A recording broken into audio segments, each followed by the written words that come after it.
Hello and welcome to Build Up to a Good Game. It's West Ham United against TSC. The Europa League game. We're playing the Serbian team in Europa League tonight. Kick off an hour and 5 minutes away, but don't worry, the lineups are out already. You're probably aware of the lineups. We'll get them up on the screen in just a second and talk our way through them. Gonzo, how is oneself? I'm good, thank you, mate. I've just had some fish and chips. I don't know. I don't know why. That might be tradition. That might be my new tradition for European games. There you go. So that'd be European fish and chips. And yeah, I'm really looking forward to it. How about you? European nights, you're going to have British food. You don't know where the fish was caught. It doesn't matter. It's a British delicacy.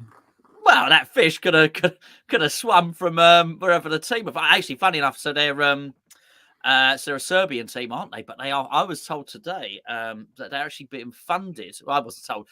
Seth pointed me to an article in The Guardian, which basically is some like dubious funding from the Hungarian government or something like that. So yeah, there's a little bit of controversy with this team actually. So they've come from relative obscurity, and they've been bankrolled. They're basically like the Serbian Chelsea, basically, and they've been bankrolled, come from nowhere. And they've. I thought it was wild enough that team played last season who were involved with the army. I thought that was bad enough. I mean, you can go down a right rabbit hole with these European teams, can't you? I mean, to be fair, Serbians are looking up, going, the Dildo Brothers. What's this about then? Let's have a little look around West Ham. They acting like they don't know their way around the Ann Summers website. Anyway, let's get straight into the West Ham team. This is starting 11 for the Hammers this evening. It is probably what you expected, really. In goal is Lucas Fabianski with Thilo Kehrer at right back. Mavropanos makes his West Ham debut as he plays centre-back next to captain of the evening, Angelo Ogbonna. Adam Creswell comes in at left-back.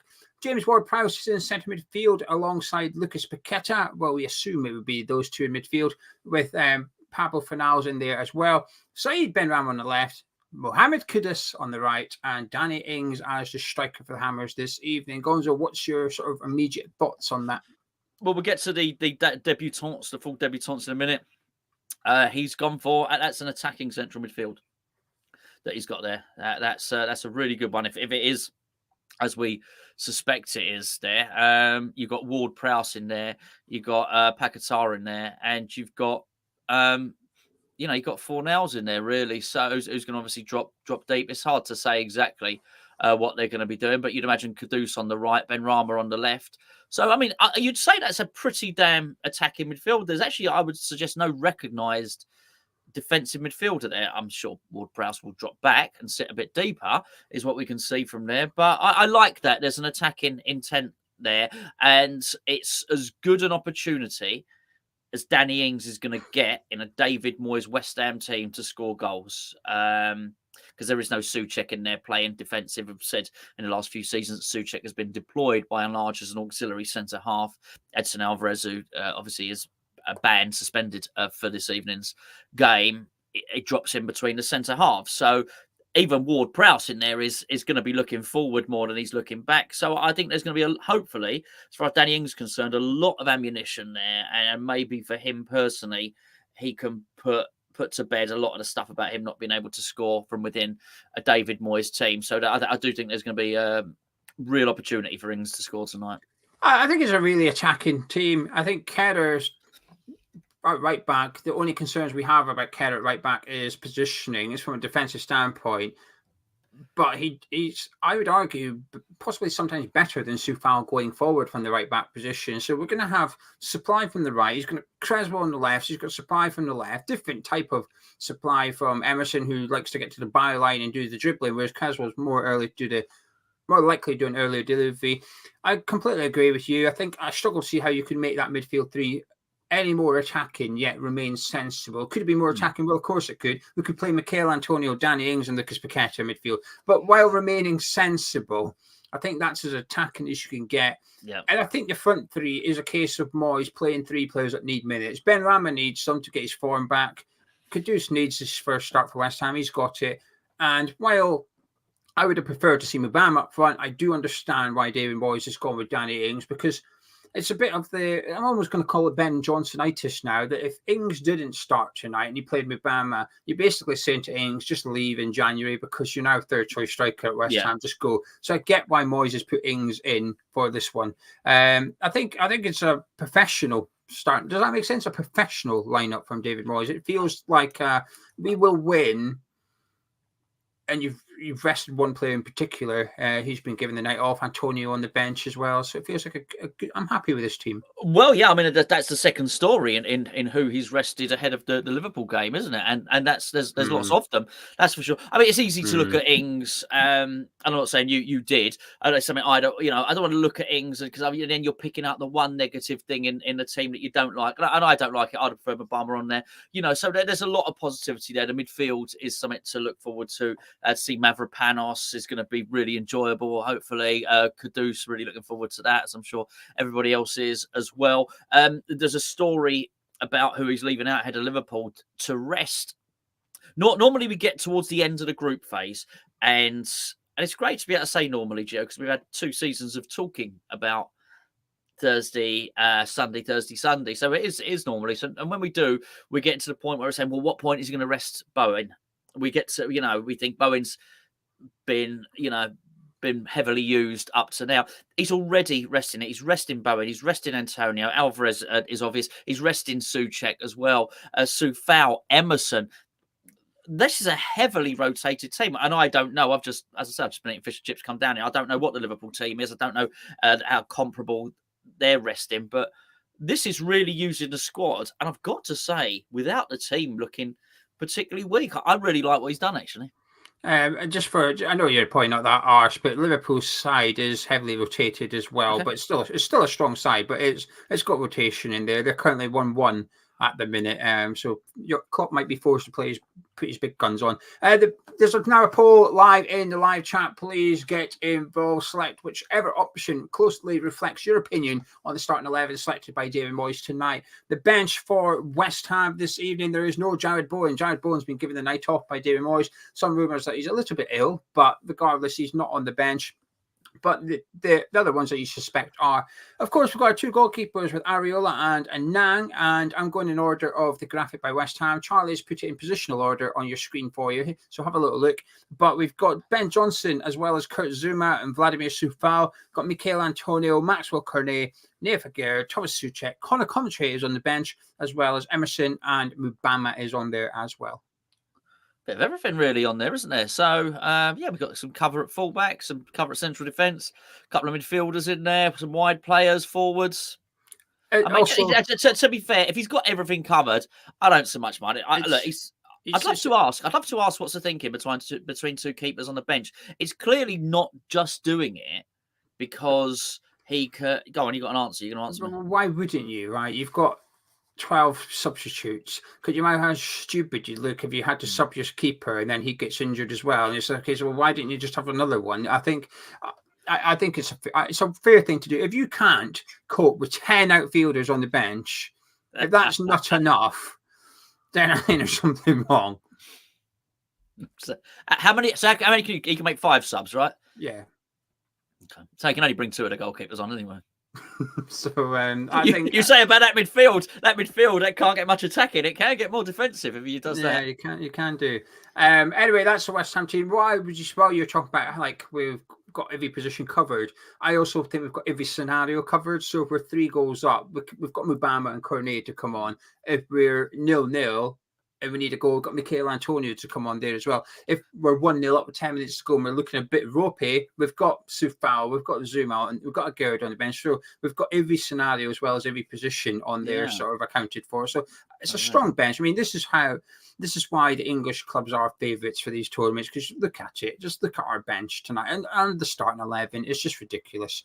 Anyway, the starting 11 for our opponents tonight, TSC, and our apologies now if you're tuning in and you're a Serbian fan. This is why they've tuned in. Don't apologise. In goal for them this evening is Simic. They're going nice, easy start for me. According to the UEFA app, they're playing a 4-4-2. We don't take my word for that. Left back, they've got Petrovic with Dordovic and Antonic in centre backs with Vetovic at right back. A lot of Viches in this team. Do you know what? They might just say Davidovic, Nigelovic, like on the left, they've got Kulovic with Stojkovic and Dagovic in midfield. Radin on the right, Stanic and Jovanovic up front. There you go. Okay. And I'm not going to read out the bench. The bench will be on the screen now. If Charlie's finished typing out all the itches, there you go. There's their substitutes. I'm not going to read them out, but that's the starting 11. Hold on, it's just Sauce, not Sosovic. Well, that's making me hungry again. I should have come with that instead of the fish. You can read them out. Go. Ilic. Oh, this is up. Ilic, Georgic, Kristic, Vlukanic, Vlinic, Milivojevic, Merkovic. Oh, who's that? Merkovetsky. I don't know. Pantovic. Oh, tell you what, got to be careful with him. I'm doing the worse than you. I don't know what I took the Mickey, actually. You've turned the tables. You've lost the last 3 now.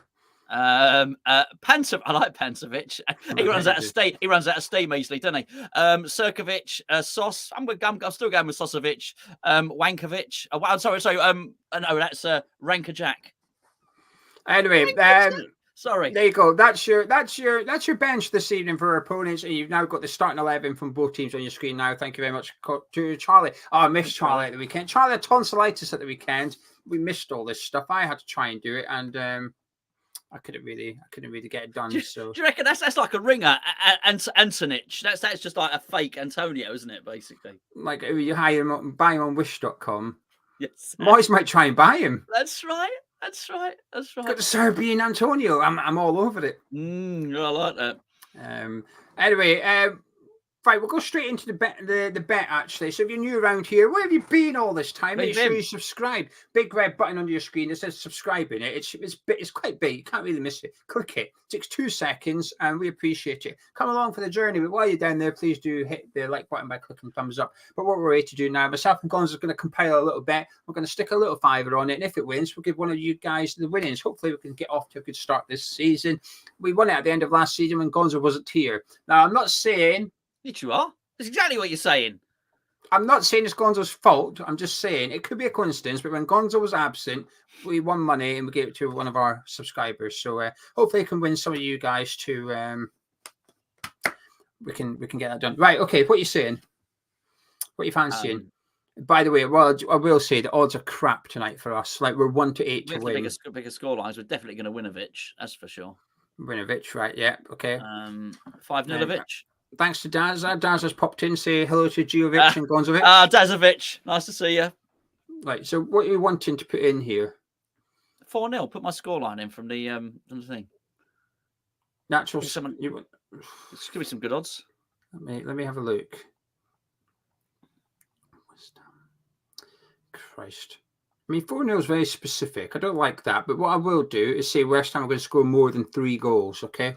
What about Petrovic to get a card? That's specific. Do you know something? He's the one I was going to pick because he's up against Kudus and he got 8 yellow cards last season for them in the league, and that's up against players in the Serbian league. So he's got that look about him as well. Yeah, I bet he does. Right. Is there anything else you're fancying? What about a James Ward-Prowse assist? Yeah, go on. We'll have one of those. We'll whack a bit of that in, and we probably need one more thing. So, who do you fancy to score a goal? Danny Ings. Ings to score a goal. Let's get that in. Danny Ings to score a goal. It's not really worth it. It goes from 11 to 1 to 12 to 1. Leave it then. Just give someone whatever their cash. You know, look. Right. Do you know what? Well, let's round it up. It's 60 quid. We'll round up to 100 quid. Will we? I'll round it up to £61, to be fair. If I put 8 quid on it, that'll round it down to 50 quid. Oh, it's just gone down to 10 to 1. Who's watching this? Someone from Bet365 is watching this. They've reduced the odds. I'll tell you what. That's it. They've been trying to get us to sponsor. I'm not doing it anymore. I'm not doing their sponsorship anymore. That's it. You can guarantee tomorrow's video will not be sponsored by them now. Anyway, we've Hammer's chat put a tenner on this. We've gone wild. Me and Gonzo have gone wild. Put a tenner on this. West Ham to score 4 or more goals. 4 or more. I thought you said 3 or more. 4 or more, over 3. You said 4-0. Yeah, I'll tell you what. You've got to get up early in the morning to get something past you. Petrovic to be booked and Ward-Prowse to get an assist. If that happens, one of you guys will win 100 quid. To enter in the live chat, please put the following phrase. Konstantinos Mavropanovic. Mavropanovic. Actually, forget the Konstantinos, just Mavropanovic. I'll do it. Mavropanovic. Because his name's not long enough.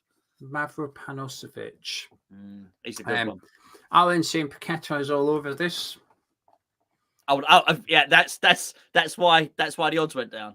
I'm telling you now, I'm convinced the referee has got on this Lucas Paqueta booking because against City, 30 seconds to go, there was no need to book him, but the referee booked him at the weekend. I'm convinced the referee had money on Paqueta. I think he's going to do something during the game to get a yellow card. He did nothing. He thought, I'm going to have to give him one for nothing now. Allegedly, which is why they can't push it forward, because it's the FA investigating him. They've realised it's one of their employees involved. Yeah, allegedly. That's just. We're not saying that's true. Anything goes, but that's not it. What Sean says, and anyone that even attempts it gets censored. What about that one? No, Mavropanosevic. What about that one? Yes, Dom has got it. Yes. But anyone, have a go. I don't care how badly you spell it. I'm just. Wait. Yes. What about this one from Luke? Right? Oh, I'll tell you what. If that comes in, you got to. If Luke deserves £101 if that comes in. No, because then that would be fixing it, and that's only what Lucas Paqueta does. We don't fix betting. Only Lucas Paqueta fixes bets around here, apparently. Me and Gonzo do not. So, Luke, you will not be guaranteed. No, we won't fix. What we'll do, though, if anyone does that, I've got some jelly babies earlier, and all the yellow ones are still in the pack. So I'll send those out to you as well. So don't eat, come on, we don't eat those. Anyway, we'll get your thoughts in just a second while everybody's getting all the. Dazovic, you know it. Luke show off, and then Stuart, he can't spell it. Don't worry, we're not. All right.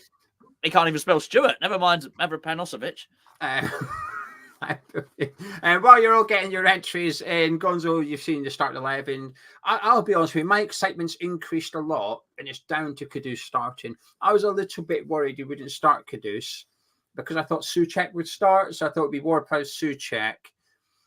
For now, Ben Rama, and then there's almost like no space for Kudus starting tonight. So I'm actually quite pleased that he's starting, and my excitement's increased by a little bit since seeing that team. So, yeah, no, I totally agree, mate. I totally agree. You never know with him; he can be a bit cryptic, can't he, in the press conferences? But he was in good spirit. Well, he also took Souček in, so that usually it's the player that's next to him in the press conference. He got form for that. He did that with Flynn Downs. Yeah, now you just can't believe him. Yeah, you cannot believe him anymore. He's a tricky bugger, isn't he? Yeah, he is. He is. Took Mark Warburton into one, and then he was off as well. So you just don't know. I'm happy. I'm really happy. I'll tell you what, it's when Mrs. Moyes is when he turns around to his wife and says, "Fancy joining me on the press conference?" No, you're right.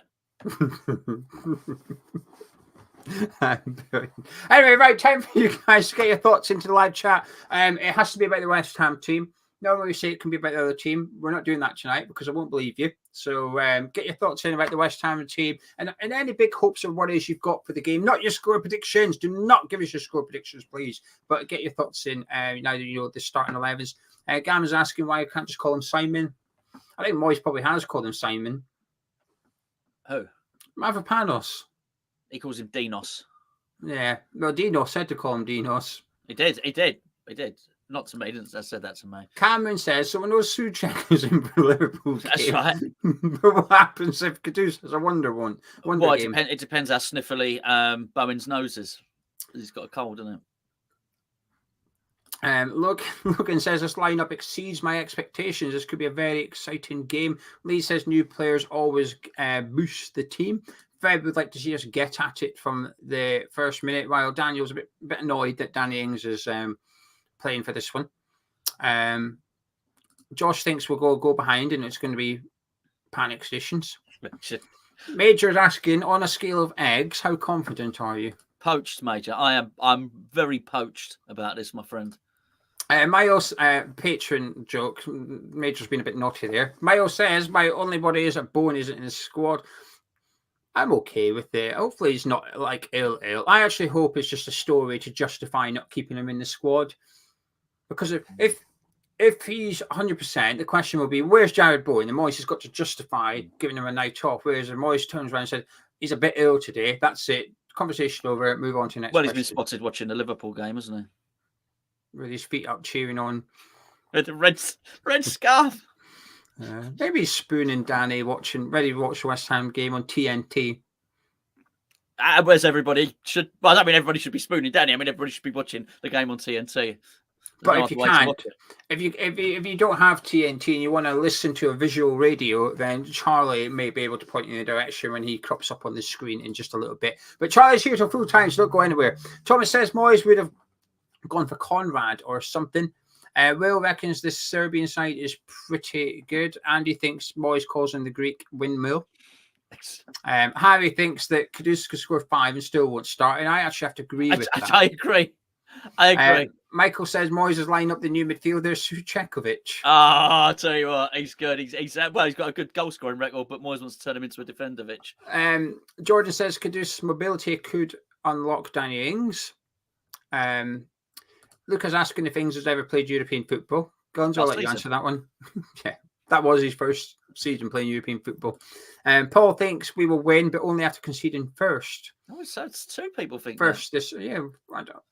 Stop trying to get me worried. I don't want to worry this. Malik's asking if the rain could postpone the game. Rain? Well, it's pouring everywhere, isn't it? At the minute, we've got we're a bit far away, but it's chucking down up here. But yeah, well, what you got? Wait, your garden flooded or something? Not yeah, it's just heavy rain. That's all. Now play in the rain. It's fine, not a problem. Lewis says, I know it's early, but I'm concerned that Mubama might get disillusioned soon with the lack of game time. He has to get a half tonight. If he doesn't, where does he get minutes? Well, completely agree. I echo that. Yeah, I don't want to. Well, I think most of us want to see him play. I'd like to see him. Will he get a half? I'm not so sure. I'd like to see him get a serious chunk, not 10 minutes. I do want to see him get a good half hour. I think that's important. Gavino says Sullivan's lot born in a cupboard with a contract and a pen. Jay says he loves Kudus in there. Dinos can bang in a goal. Can see Ward Prowse getting his direct free kick tonight. I like all that. Good post. Yeah, I can see that. I can see that one happening as well. I had to look. Kudus, Ward Prowse score from outside the box tonight is 10-3. I was hoping for that would be my bet, but not 10-3. I'm not bothering with that one. The odds on West Ham are skinny, so it's always going to be difficult for us to find a little bit of value for the bet giveaway. Well, you said in the Patron Breakfast show that this is the lowest ranked teams in terms of odds to win the tournament. You said 500 to 1. Yeah, and there's 5 of them, and these are one of them. So yeah. Wayne asked his Serbian mate if Boca are any good. He just laughed and said they're crap. Well, I think that the thing is they managed to split the big 2 last season. Yeah. Which no one has done for a long, long time. They've had a lot comparatively. They've had £30 million chucked at them, which is a lot of money for that league. So they're very much being seen as, having bought it. The thing I heard they play within the confines of that league. They play good attacking football. Apparently, that's what I heard. Fezzer says he lives 3 minutes from London Stadium. There's a mad thunderstorm, so rain won't stop play, but lightning might. And Grouch is saying rain is only an issue because there's heavy lightning at the London Stadium. Could keep the crowd dampened literally and figuratively. It's crap. If you're down the front, that roof is crap, and the rain doesn't fall straight anymore. But luckily, angles these days and stuff like that. So we've not sold out. It's 2/3 sold out. So there's a third of seats empty tonight. So you can just move to the back. Yeah. Just move. Callum saying, are we giving Ings false hope at this point? What is Moyes? Is that what he's asking? Well, yeah, it's definitely not me or you, is it? I said he might get a go. He might have meant me. I don't know. Danny loves to tune in a couple of minutes before the game to listen to us do. No, I don't think David Moyes is giving him false hope. I think David Moyes probably hopes and expects him to come good. But no, I don't think it's false hope. I think it's just one of the things that David Moyes maybe a little blind spot there with him. Ings will start a lot of games this season. I come to the end of the season and he will have 15 starts this year. I wouldn't be surprised if he starts at least 4 of the group stage games. He will. He'll start the majority of the group stage games in the Europa League, and then if we make it to then he'll start against Lincoln, possibly. Maybe Mubama might get that one, but again, he'll feel inclined to give Ings minutes. But if we get to the knockout stages, again. Depends who we get. If we get a weakish team, then Ings will start. But if not, Antonio will start. And expect to see Ings playing in the Premier League in between the games. He will start loads of games. I'd bloody expect us to sign a striker before the knockout phase. So, but yeah, I certainly think he should hope. Well, I say hope he'll feature. He'll feature in the group stage. I agree with Ben here, by the way, which is this is a sort of game he will get goals in. I do agree with that. That's why I said I would put Ings in it for the bet. I would have put him in because I think this is his game. He's got an attacking team behind him. I don't have a problem with Ings if we're going to attack and we're going to get loads of balls into the box. I really don't. It's just, but we generally don't do that. That's not how we play. We might play that way in this game. Scarborough says Ings is a fine striker as long as we don't isolate him. We have too much on the pitch and should dominate, so he'll thrive. Yeah, I can echo that. That's why. Well, we'll deal with it when we play Sheffield United, but I struggle to understand why we will approach Liverpool game and Sheffield United at home the same, which I think we will. We'll have similar starting 11s, we'll have similar tactics, but yet I struggle with accepting that or understanding that. So yeah, we'll wait and see. Josh says Ward-Prowse and Ings relighting their Southampton connection. Forgot about that. Yeah, that's a good point, isn't it? That's a good point. I wonder how many times you set him up. Yeah, it'd be interesting. I also think there should be a really interesting shootout on the wings here, actually, because even though they're not direct, it's not a direct comparison with right and left side. I do expect us to be far more attacking, far more than we're defending, which can be interesting to compare the output of Benrahma and Kudus on either side. I think Benrahma's got a little bit, even though he might not on the outset be looking at a left winger in Kudus, I do think he can easily take his place, because I do think if Benrahma has a stinker and Kudus does really well, over a period of time, over the next 3 or 4 games, including Lincoln, maybe the next European game, David Moyes is going to think, I've got to get this guy in the team. He'll move Paqueta over to the left and he might end up putting Kudus in the middle. So it's going to be interesting to see. I wouldn't be surprised if Benrahma has a good game as well, because I think he's got a point to prove.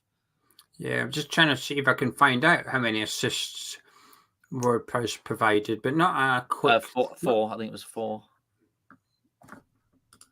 Well, he did 54 assists at Southampton. I think more than 4 were for Danny Ings. Yeah, you think? You can't validate. I've told you the stats. You'd have to give me stats to prove me wrong. Well, all I need to do is go and find 5 goals that Ings has scored that's assisted by Ward-Prowse to prove you wrong. I don't think you're going to manage it before we hand over to Charlie, to be honest with you. No, I won't do that. I'm not that bothered, truth be told. But I was just intrigued. I was just intrigued because it would give you an indication of how many are from set pieces.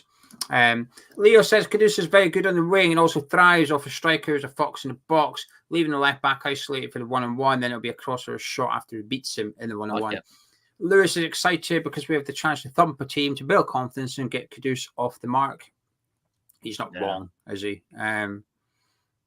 So it's good. It's a good confidence builder. I see people. I don't know what the score is. Somebody mentioned in the chat earlier that maybe Liverpool would draw in as well. Well, I told you that. You mentioned it, but then someone in the chat said Liverpool was struggling.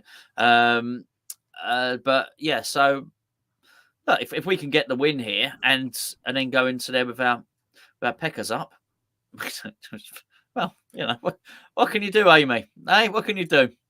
What can you do? I'm just trying my best here. Geo's often wrong. I don't know what else to do. Anyway, Thomas said expecting some high midfield movement between Paqueta, Fornals and Ward-Prowse. Depends which. Oh, Liverpool have scored. It's 2-1 Liverpool. Oh, well, I've cursed it. That's me. Well, look what you've done now. I hope you're proud of yourself. No, I'm ashamed actually that I've done that. I'm going to divorce you. That's right. It's too late. I've already sent the papers to your solicitor. I'm divorcing you.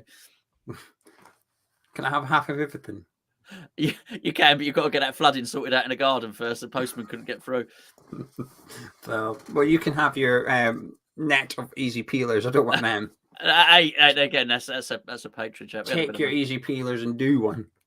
I don't want my easy. I don't like easy peelers. I'm against the easy peeler. Anyway, Mr. Charlie Walsh time. How you doing? Is the microphone on? I've just had a... No, it's not. Damn, I just had a panic there. Yeah, I'm all right. I'm okay. I'm feeling a little bit better now. I did Hammerlytics yesterday on the Patreon, and I was feeling it still a little bit, but now I don't know. Listen, sorry to interrupt, Charlie. I was hoping you'd just give me a one-word answer. I need to go now. I don't care. You're staying until I'm done. Because I know Geo hasn't eaten yet, so I'm just going to prolong this so he can't eat, basically. Oh, I had fish and chips. Lovely fish and chips. Oh, did you? A bit of butter. Lovely butter on the bread. Made a chip butter. Do you know what I had? Do you remember Squares, the crisps? I had those for the first time today in a long, long time. And I'll tell you what, Good times, Gonzo. Great times. Lovely. I say, the other day, Charlie, I had some of them sensations, sweet chili. Oh, they're the best what a crisp. lovely crisp. They are the best crisp. What a lovely crisp that They are is. very, very good. Also, crisps. I'm just going to say, Gonzo, we sent Charlie. Did you get your gift today, Gonzo? Because you never text me to say I got it. Thank you. No, I didn't get it. I'll text you tomorrow when I get it. I've had texts from other people to say thanks for the gift. Charlie hasn't texted me. I said, Charlie, have you got it? It might be. It's downstairs. Something's downstairs. I said something. Something was downstairs. I got a message saying there's a package for you downstairs. I don't know what it was. I didn't get any more information than that. They're not exactly opening it up and having a look in and going, oh, it's a book that you can buy now on hammerschatstore.com. They're not saying that, are they? No, they just said. You can't buy that book. Yeah, do you not buy that book? Because I got personally signed to you. Well, I don't even know that it is a book because obviously I haven't received anything. Well, you've ruined it for Gonzo now, haven't you, Charlie? Nice one. You ruined it, mate. You said it. We were having a lovely conversation about food until you butted in and started complaining that people hadn't been texting you saying nice things. We were having a lovely conversation about food. Gonzo was talking about sensations. I was getting very excited. And then all of a sudden, you're like, Charlie hasn't texted me. Listen, I haven't got it yet. If Danny Ings was a crisp, what crisp would he be? It's a great question. What's the worst? Charlie, I just sent you a picture. Go have a look on your WhatsApp. There's no time for that. This is not the take this time or the picture place. up? There's not the time or the place for that. I've got to say. I think he might be. Who did we say was the ready salted? Emerson, but we take that back Emerson. now, That was last season. Last season, we set out of all the meal deals. Emerson was like a plain ham sandwich. Everybody, can with I a just ready say, salted crisp and a bottle of water. But he's changed now. He's changed. everybody, Peter, Sweppo, Josh, all replied immediately and said Quavers. Wait. Oh, It's because they're fragile, aren't they? There's. Oh. I don't know how I feel about this because I followed up with what's the worst crisp, and then all these people are saying Quavers, which is just wrong. That's wrong. Quavers are excellent.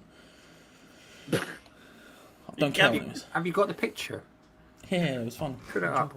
Oh, you want it up? Okay, yeah. Give me a second. I was just looking at a lovely, exciting picture. Hang on, give me a second. No, once you get the picture up, then I'm going to go because I do need to get to the shop to get something for tea. No, I'm not sure. Oh, in that case, now. there's no rush then. You know what I mean? Not where the flooded and everything, but outside the shop. I'm ready to take Heavy the boat rain, down the to lightning. Tesco. We get the boat to Tesco. Of course you are. I tell you what, I did get caught in the flipping rain that's going to be affecting this game. About half an hour ago, I was walking back from Tesco. Jesus Christ. I would not want to be running around in it. It's a lot. Look There you at go. that, man. Look. Look at that beautiful man. Couldn't someone get Ray a book that was printed the right way round? That one's back to Oh my front. God! Why has he got like an Easter bunny in the? He's killed an Easter bunny. Yes. Chopped his legs off. And at least he's gone autumn with the leaves. At least he's getting in there. It's very autumn. I'm quite jealous of the autumn vibes. Do you know what I mean? It's Anyway, making me want to drink a pumpkin I'm spice saying- latte. Gio, what's I'm your saying opinion on 3-0. pumpkin spice I'll latte? see You you haven't Charlie. discussed the poll. It's a shame. It's a shame, innit? What was the poll, Charlie? Great question, Gonzo. We asked how you felt about the starting 11. There were 4 categories. Very happy, it's all right, it's poor, or very unhappy. 40, it's incredibly strong. Incredibly strong, Gonzo. Liverpool have just scored a third. It's incredibly strong. 49% of people said very happy. 47% of people said it's all right. 2% of people said it's poor. And 0% of people said very unhappy. 0%. Which is interesting. Not surprising. Obviously, it's quite a strong lineup. It's got a lot of people we're excited to see in there. But at the same time, you know, not so. Yeah. Well, I think it's a decent lineup. It reminds me, some years ago, quite a few years ago, Sky ran a poll, and it escapes me what the poll was, but they had 3. They had 3 options, and if you agreed with whatever this thing was, like vote for that. It was the days when you had a red button. You'd go into it with a red button, and then you could select what the poll was, right? So, but there were 3 options, like yes, no, or don't care, right?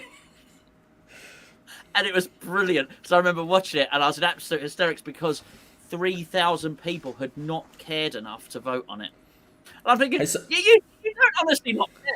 I mean, if you absolutely don't give a damn, you're not even pressing the red button. You know what I mean? It's like when you see, do you ever see those ones on, I get X, formerly known as Twitter. Do you ever see those ones where people put a poll up and it'll be like, I don't know, it'll be anything. They'll have the 3 options like yes, no, but then the 4th option will be like see results. just because you can't see the results unless you vote on the poll, and so then you click on it, and always, by and large, without fail, see results is always the largest by such a huge monumental figure, because people just click on it just because they want to see what's happening, but they don't actually want to vote on the poll. No, I didn't know that was an option. I've not seen it. What do we call a tweet now then? Because you're young and modern. A post. You post on X. You don't retweet. You repost. So you would say such and such posted on X rather than such and such tweeted. Yeah. Ooh. Yeah. Hello. I'll tell you what. Something else. We're talking about that very briefly. Do you know Blue Sky? What? Blue Sky it's basically Twitter made by what's Jack, whatever his name was, the guy who made Twitter originally, was one of the original CEO or whatever. He's gone and made another social media platform called Blue Sky. Okay. Which you have to get an invite code to get into. It's a lot of hassle, right?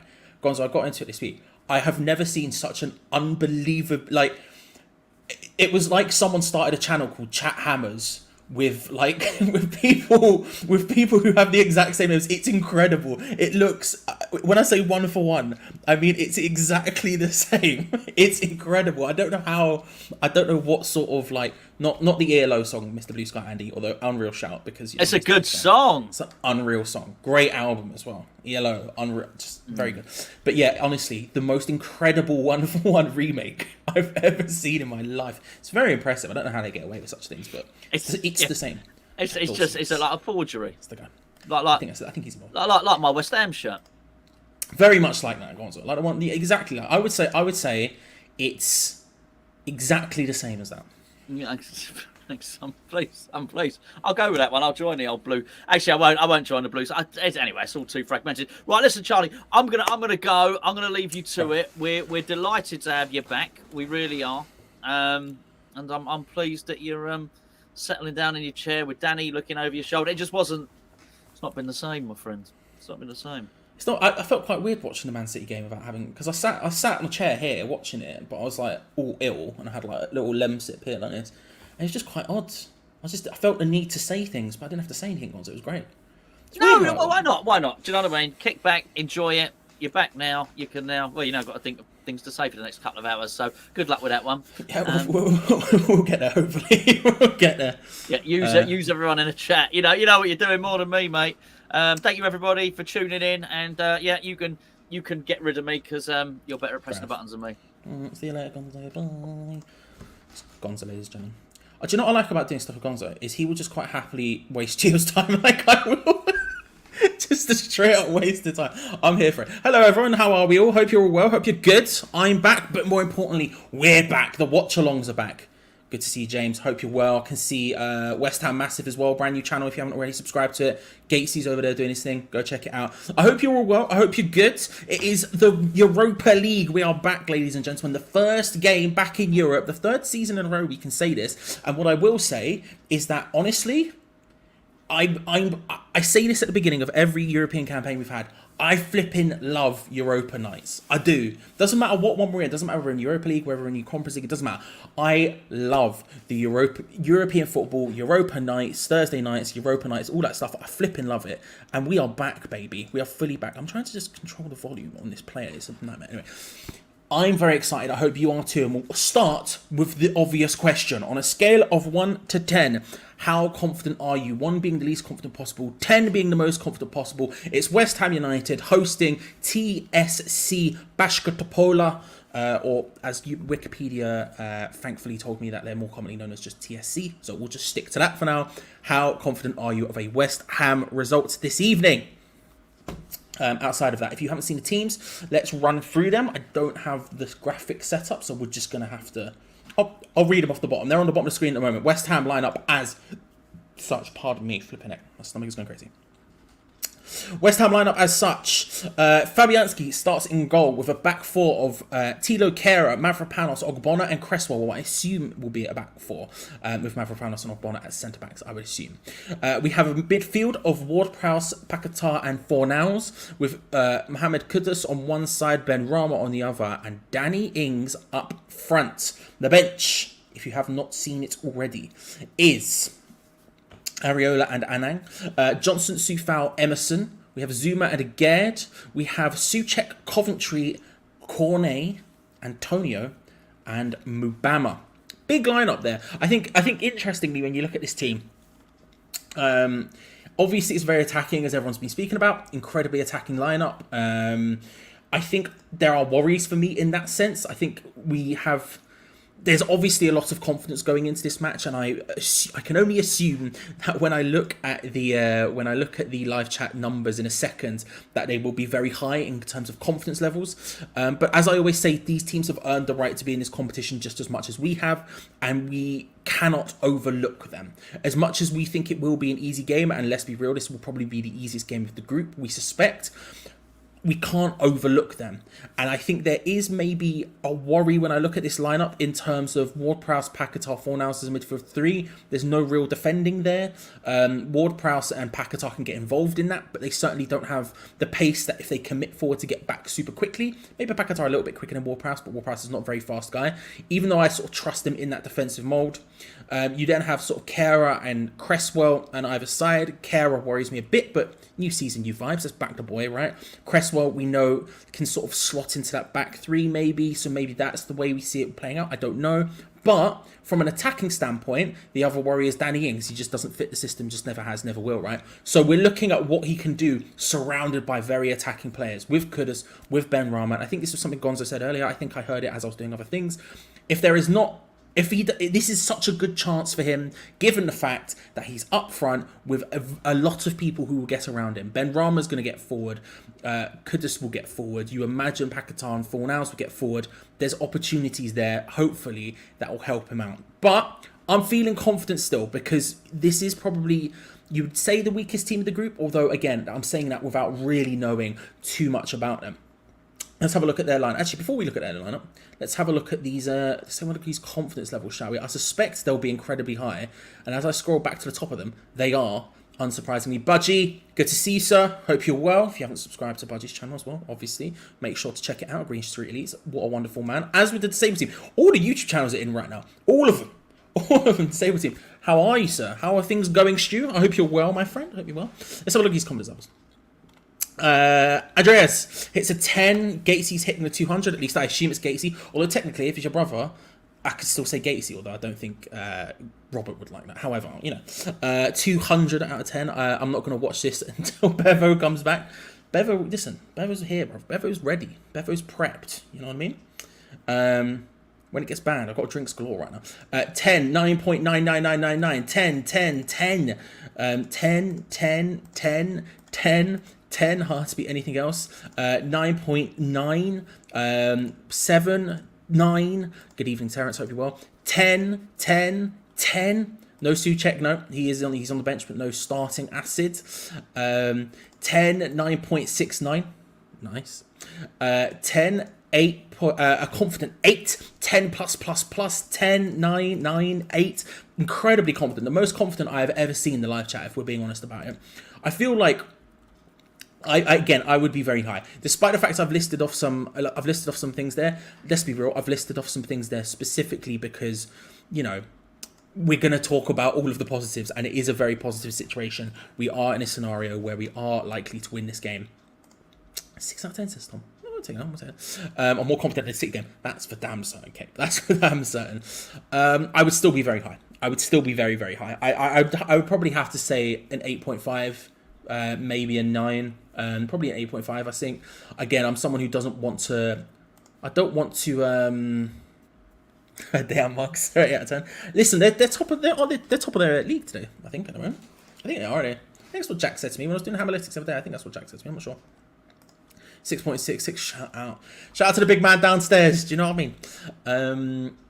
He has my book, apparently, so that'll be fine. We're winning the whole thing out of 10. Love to see that in comment. Love to see that. Yeah, I think they're top of the league. So again, I don't want to overplay it too much, but I still think we are very strong. I do think we are very strong.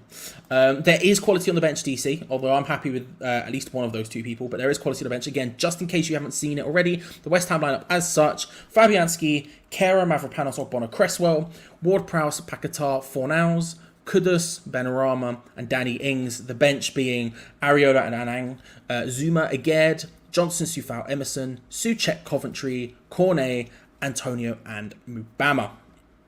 Right, let's give it a shot. We're gonna give it a swing. We're gonna see what happens. All right, we're gonna see what happens. Okay, Simic. They're playing 4-4-2 according to the UEFA website. So this is right to left.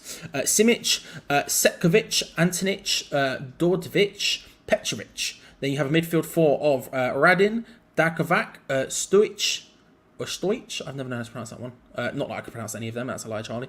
Kuvalic, and then up front you have Stanic and Jovanovic. I'm interested to see again how that ends up playing out. It says 4-4-2. I don't know if that's how they play. I've never seen them play. I don't know any of their players. But that's apparently what the UEFA website is saying. Their bench being Ilic, Jorgic, Kristic, Valukin, Vulic, Milavanovic.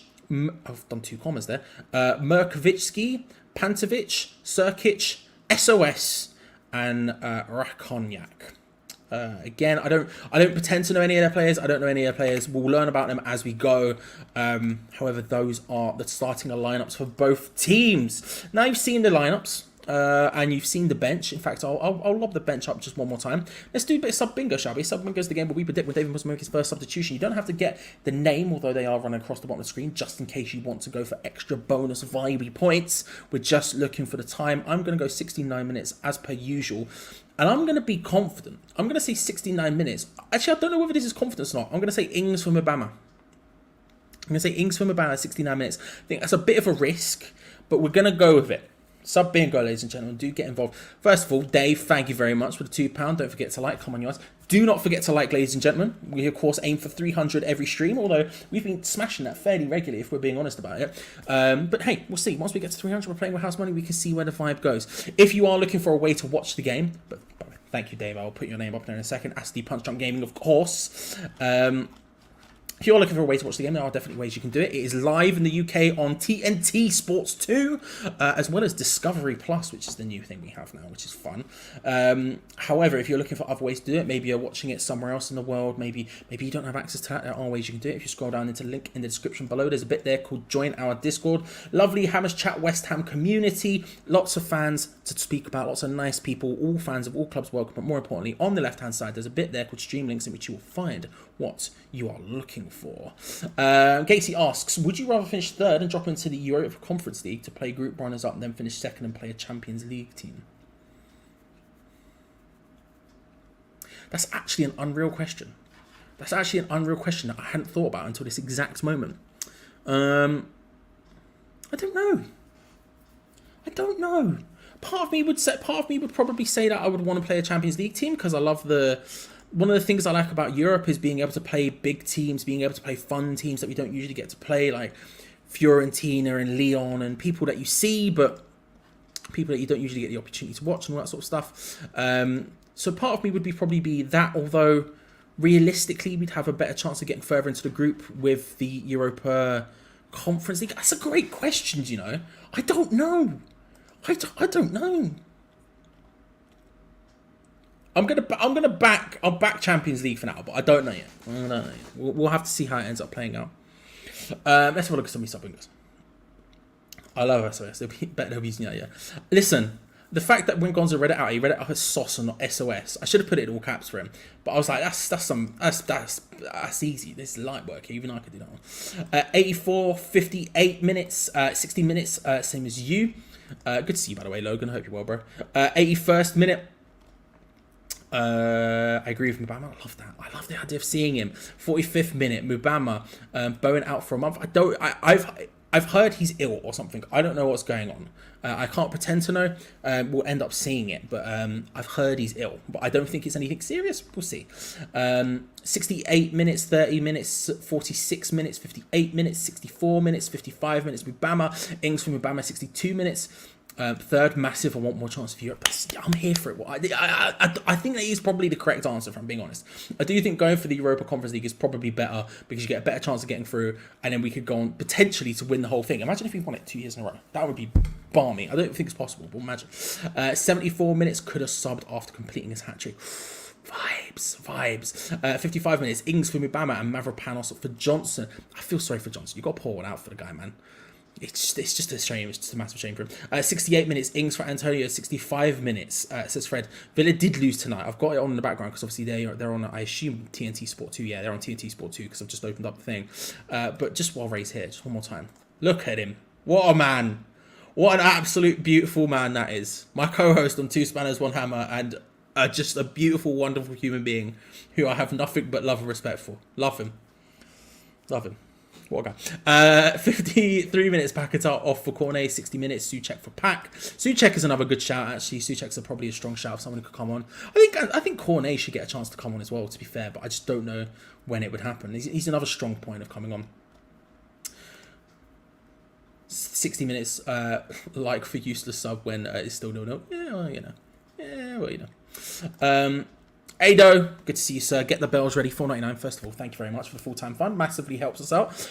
We do have bells. There are bells available. They're the ones I had for whatever the last game I had was, City. I don't know how long they've been in the fridge, but, you know, we're willing to risk it. There are bells available if we need it at some point this evening. We can go to the bells.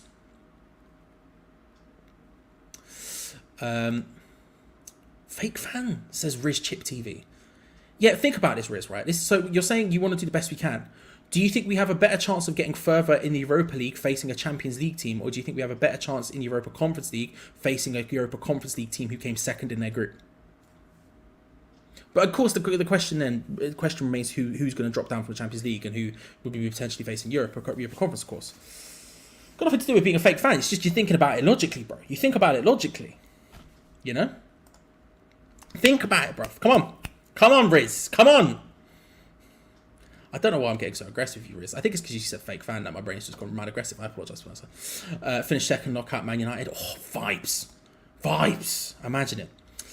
Yeah, apparently he's ill, Stevie B. I don't know exactly what's going on. I'm not sure. I've just heard that he's ill. I don't actually know why or what his problem is or whatever. I just know that he is not very well right now, and that's why he's not there. But still, you know. Listen, we could look. Say bells for vibes right now. Listen, if the people that chat want the bells, we'll go for it. But look, I'm just saying, Moyes will sub himself on, and he'll score a fifth from corner taken from Fabianski. Imagine that. What do you reckon? Do you reckon Moyes is good in the air? Do you reckon he's a dangerous man in the air? I wonder. I reckon he's probably a lethal header. You know, plays like he manages. That sort of vibe. It's the one game where it doesn't matter if Burns crocs it. Potentially that. I'd rather win the conference than finish second and get beaten by Barcelona. I think it's a fair shout because if you win the truth is that if you win your Conference League, we're back in Europe again next year, right? But then again, the question comes up again: Do we want to become the Sevilla of Conference League football? I'm not against it. Let's just win it every year. Why not? Let's just keep it going. Keep it going. You know. Not that I think it'd be that easy again, to be fair, but, you know, we move. Moyes is a former centre-back. Is he? We'd be Barcelona, probably. I back it, Thomas. I back it. I didn't know this. See, I reckon he could rise to the challenge. Whipped in. Pow. Did I give Bono my tonsillitis? No, well, I hope not. I haven't seen him, so, you know, we hope not. Having said that, I'm mildly concerned that someone else might have got it, but, you know, we move. I went to the shop. And someone was like, here, and I was like, that's a problem, bro. You need to back off. I had a mask, but I'm like, I was wearing a mask because I'm like, my tonsils are not happy right now, but it's not a problem for you specifically, not for me. I don't know. Good to see you, sir. Hope you're well, Alex. How are you? Hope things are good. I would highly recommend if you're into stuff like Doctor Who or Marvel or wrestling, or, you know, just good people, then I would recommend you check out Alex's channel. It's a timeless podcast. It's good, lad. Hope you are, bro. Drop out to the conference and win it. It would be super duper for me. We walk this group, not dropping down. The thing is, we always look at it, right? We always look at the group and always go, oh, this is easy. Like we always, every single year, without fail, it doesn't matter whether it's now when we've actually won the Europa Conference League, it doesn't matter whether we were first getting into Europe, it doesn't matter whether it was back in the day when we were losing, I say back in the day, like 5 years ago, when we kept losing to Astra Jiju, we always underestimate our opponents every single time. And obviously the group stage both times has gone very well for us. I do think this season is going to be harder than we thought it was, or harder than it has been. I think our first Europa League campaign, we got a bit lucky with the way the group worked out. We obviously strongly deserved the results we got, but you know, it worked in our favour. I think this time it won't be such an easy run. For example, we're not going to win every single match. I don't think we're gonna or win every single match but one like we did last time in the Europa League or whatever. I think there will be a little bit more push and pull to this one. However, that doesn't mean I'm not very, very confident of going through. I am. And I do think we'll probably top the group. But it is an interesting question about what happens underneath that. It is actually quite... when you start to think about it, it does become a deeper one. See, this is the other part of it, Gacy, is like the Europa final in Dublin is... one, more people, so more people could go, and two, easier to get to, and it would be a big vibe. Europa League final in Dublin, but Athens, very nice place. I'm playing Assassin's Creed Odyssey at the moment. You know, I'm in Attica, going about in Athens, meeting, you know, the Athenian people. You know, do you think Brighton will get out of the group? I think they'll give it. I think they'll come close, but it's going to be a struggle. He might drop into the Europa Conference League. They have got a horrendous group. But I could see them doing Europa Conference League and doing really well in it. I think it's a really exciting time if you're a Brighton fan, either way, if you're being honest. If we're being honest about it. Here you go. Exactly, that's what I'm saying. Do you know what I mean? He's got it in him. He's got it in him. He does it instinctively, naturally. Imagine him rising the back post. You know that goalkeeper that scored, when was it, yesterday? The day before? Can't remember what European match it was. In one of the European matches. One of the goalkeepers scored, rose up, running, pow. You see that Moyes off the bench, sprints in, powers it in. I could see it. There you go. See, Steve, you can drive it. God, you got to shout over the boat. A rising tide raises all ships. We all grow together, man. You know what I mean? It's like when people come in here and they go, they hate the watch along for whatever reason, which is fair enough. If you hate it, you hate it. I haven't got problems with that. So I'll just say, look, these people are streaming, go and watch one of the other ones. It's not that deep. You know what I mean? Let's all grow and build together. Let's have fun times, you know? You know what I'm like, Budgie. You know what I'm like, go on any channel, do anything, you know? We need to beat 2 or 3 good European teams to win the Europa League. It's important to win the group. Don't get me wrong. I think we saw the first time around how strong it is winning the group, because you just get to skip an entire stage as well, just for the future of your own season as well. Obviously, winning the group is an incredibly important thing, because then you get to go on and you skip a whole round, and then you get an extra time off, which is when you've got, you know, Premier League, Europa League, League Cup, FA Cup, potentially a run in one of those two as well, one of those final 2 domestic cups as well. All of a sudden, it becomes an incredibly important thing to go, right, we need to make a run at this. It's nicer to just be able to skip a gap. Carlton Cole's back with Joe Cole. You love to see it. You absolutely love to see it. But yeah, it is very important. We've spent top 10 in the world in the past 5 years. We should win this group. You should, but it's one of those things where you should we win it easily? Yes, 100%. We not easily, but we should win it. Like, we just should. Premier League teams have such a big advantage. Geo said this earlier. When you look at our bench, I'll bring it back up if you haven't already seen it. When you look at our bench, right, look how strong that bench is. The colours just changed. You love to see it. You can see just how strong that is. You know, Areola, who's played for Real Madrid and PSG. You know, Zuma, who's played for Chelsea. You know, Emerson, who's played for Chelsea. These are strong players, and even the ones who haven't played for Cornet, who's played for Lyon. Even if you're looking at those who haven't played for massive teams, you're looking at Agerd, who's one of the standout centre backs, most sought out centre backs when we signed him. You know, Antonio, who's been one of the best strikers over the past however many years in the Premier League for West Ham. You know, these are strong players, and when you're that strong a team, because you have the money, you can spend a lot. It does help a lot.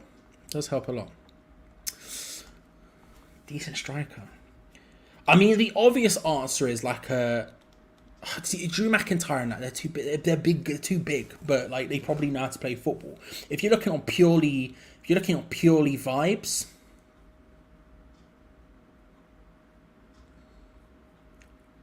don't know. That's a great question. Seth Rollins has got the build for a footballer, you know? You can imagine him taking the ball and dribbling with it quite a lot. I'm going to go Seth Rollins. Old school, Yokozuna. No messing, big man up top. No stress. Yeah, I mean, it sucks, man. It's what happens when mergers happen, isn't it? It's such a crappy time to be alive. They merged the two companies because Vince McMahon wants to come back because he got done for sexual assault, and so he wants to come back, and the only way he can do it is if he sells his company in a merger where he doesn't make any money, and then because of that, loads of people lose their job. It sucks massively. Yeah, neither was Iceland, but I guess when you look at the bench, you know, there are just the numbers there. It sort of makes sense. There's not that many people around. I guess that's why that happens. But I think it's difficult. He has an engine though in him. He's slow, but he has a flipping engine, so he can probably deal with it. Thank you very much, Robert. I appreciate that. As teams walk out, let's go through the lineups once more. And at this point, we'll lock in some score predictions, shall we? We are just over 2 minutes away from kickoff. I will, of course, be ever so slightly behind you, but given the way these things work, I don't know. We'll see how fast Discovery Plus is, shall we? But usually, because you're streaming it to the internet for some reason, I don't know. I'm watching it legally. At some reason, it'll still be like a minute behind. But there is a timer in the top corner, which will tell you exactly how far behind you I am. However, in that time, let's lock in some score predictions. No more flipping, no more flopping, no more fence sitting. We've spoken about the teams, we've spoken about the lineups, we've spoken about the subs, we've spoken about tactics, we've spoken about the weaknesses, the strengths, we've spoken as much as we can about the opposition. We've spoken about it all. It's time to lock those score predictions in. Let's lock them in, ladies and gentlemen. While we do that, I'll run through the teams once more as they line up in front of me. West Ham lineup as such: Fabianski in goal with Kera, Mavropanos, Ogbonna and Cresswell in defence. Ward-Prowse, Paqueta and Fornals in midfield with Kudus on one side, Benrahma on the other, and Danny Ings up front. Transplant Trezeguet, who looks like he's got a fade going on now, which is a bold manoeuvre for someone who's just had a hair transplant to start shaving bits off, but he's doing it. He is doing it. The bench for West Ham: Areola, Anang, Zuma, Aged, Johnson, Sufau, Emerson, Souček, Coventry, Cornet, Ings and Mubama. The lineup for the opposition tonight: TSC Bačka Topola is Simic in goal. From right to left, they have Setkovic, Antonic, Dordevic, Petric. Then you have a midfield four of Radin, Dakovac, Stojic, Kulevic, Stanic and Jovanovic. Their bench tonight: Ilic, Jordic, Kristic, Valukin, Volic, Milovanovic, Merkovitsky, is how I'm going to say it, Pantovic, Širkić, SOS and Rakonjak. Those are the lineups. Let's have a look at the score predictions. Let's have a look at score predictions. Scrolling around, I saw the word Mark Henry. Imagine him up front. Somebody go and get the ass kicked. I also saw someone said, who said it? I think it was, I can't see it now, I scrolled away. I think it was Alex who said RKO because of the kick. Someone said RKO because of the kick. Randy, sorry, because of the kick. Strong shout. It's a strong. Sting, centre mid. Love that. I'd be big for that. Probably. He has the build for it. The thing is, he doesn't have any technique anyway, so it's just you just have to have him as I don't know what the position is, but whatever position you can just throw the ball and then just have them run, then he'd probably be quite good at that. I think they have that, but I'm not sure. Bushwhackers at left and right back, yes. 5-1 says Terence. 4-1 to the Hammers. Big. I'm here for it. I want to get so deep involved. 2-0. I reckon 3-1 win. 4-1 to the Hammers. Rey Mysterio, a little 619 around the post to score. You love to see it. 3-1 win.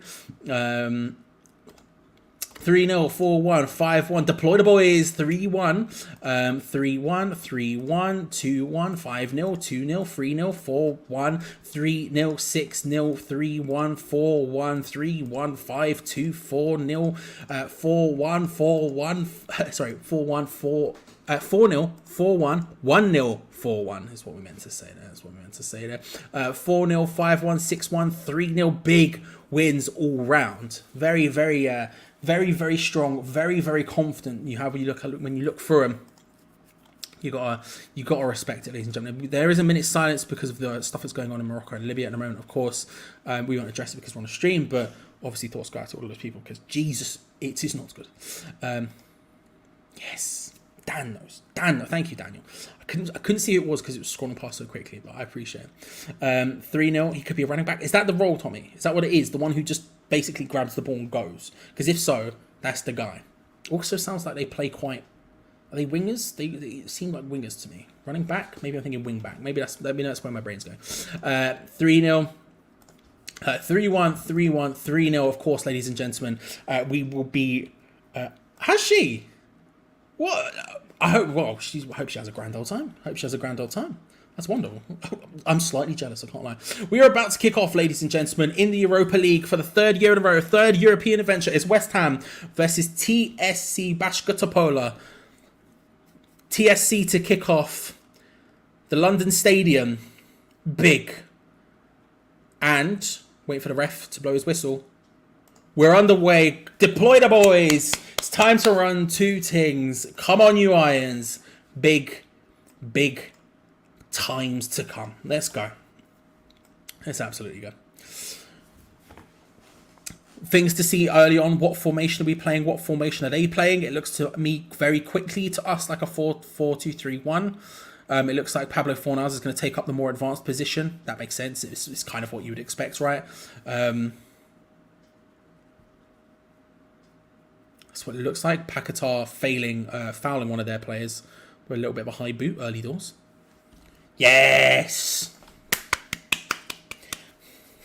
Come on! Hope you're well, bro.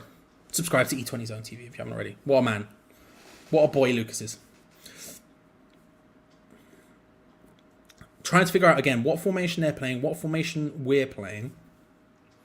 You'd imagine with us it's 4-2-3-1. It usually is. Again, interesting to see what TSC play. The UEFA website was saying 4-4-2. Again, I've never watched them play, so I can't exactly begin to pretend like I know anything about them. So it'll be interesting to see, is it 4-4-2? Is it a 4-3-3? Right now, they seem to have a sort of three-man midfield thing going on. West Ham passing it around comfortably. We're seeing Mavropanos on the ball for the first time for West Ham there.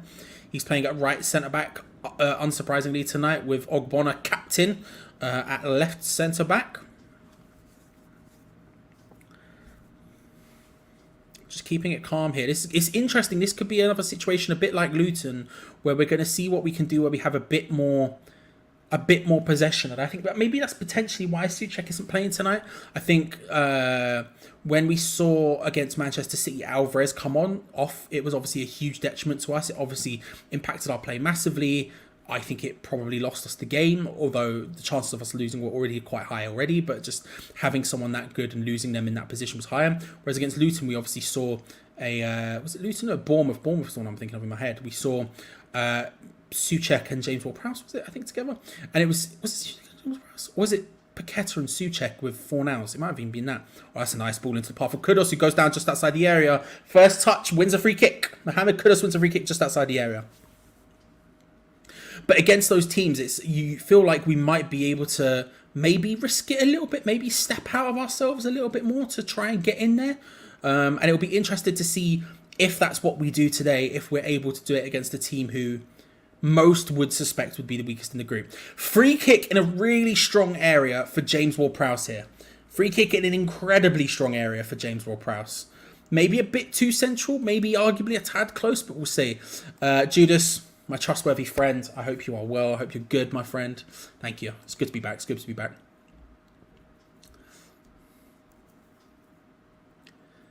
One thing I haven't thought about with Kudus is the idea of having someone who can get into those areas really quickly and win free kicks in those positions. He just sort of drifted into that central area and instantly 1-1. So it'd be interesting to see if we could do that more often with Kudus and James Ward-Prowse. What we can get out of that. James Ward-Prowse steps over it. He's taking a couple of steps back now. Draft excluder is out. Names in the top corner. Thank you very much, by the way, for the full-time funds. I massively appreciate it. James Ward-Prowse hits it. Oh, deflects.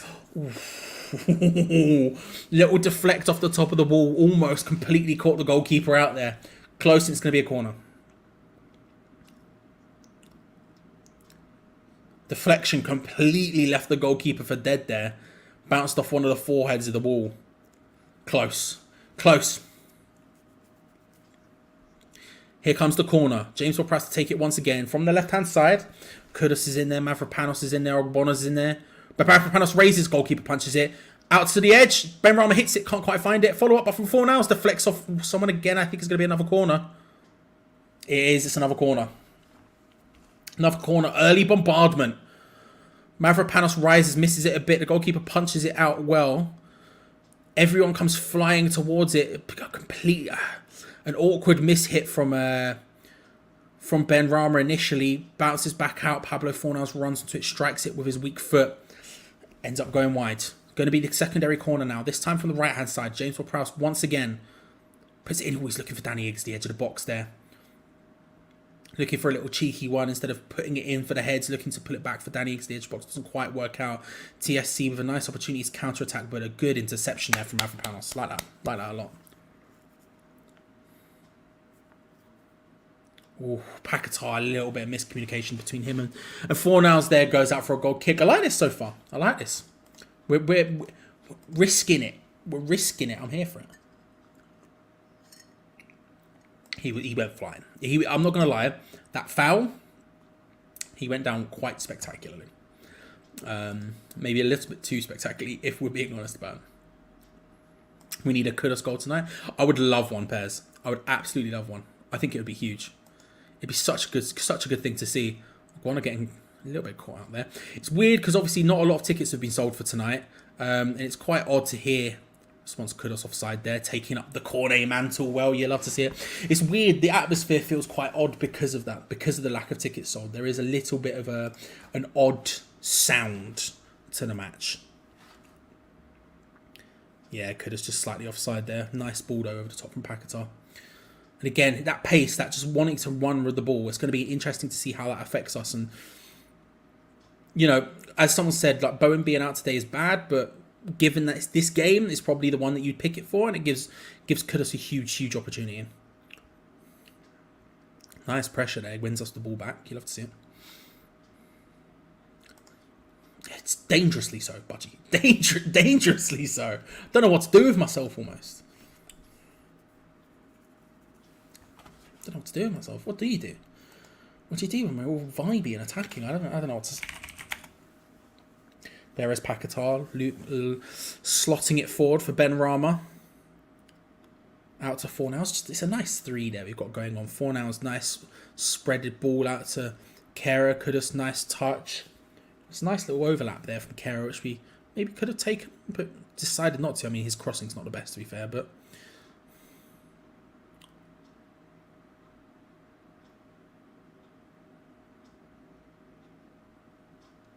A little bit of passing it about here at the back from TSC. Their goalkeeper's distribution looking kind of shaky so far. Mavropanos does well there. Just a little duck out of the way. Wins that for us. It's a bit concerning, that a little bit. Not concerning. Something from their perspective concerning. I feel like we should be able to sort of maybe every time their goalkeeper has the ball at feet, just really just run straight at him because he doesn't look confident on the ball at all. Cresswell, just an awkward pass, gets clipped as he does it. And now West Ham under Kosh here. TSC come flying through. Going to hit it early straight into the hands of Fabianski. It's a poor shot in the end from Jovanovic. Sorry. That's how I say it. Cresswell just a little bit clipped there. He's hobbling a second after it.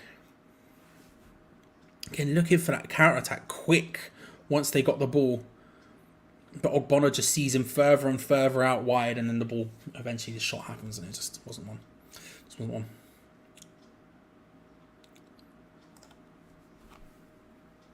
Hope you're well, old Greg, sir. Hope you're good.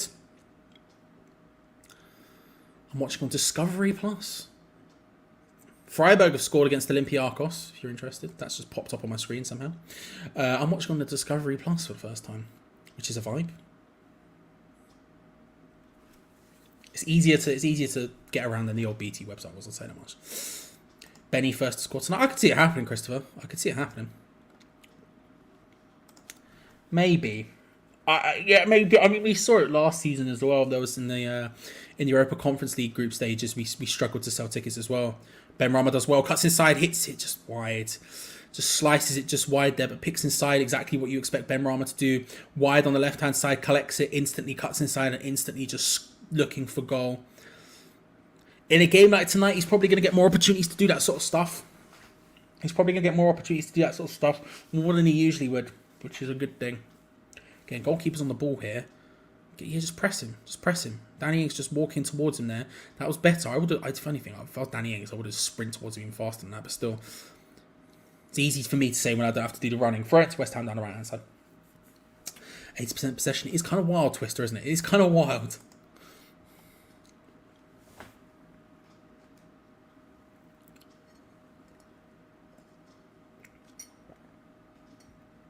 This is what there is going to be a little bit of that.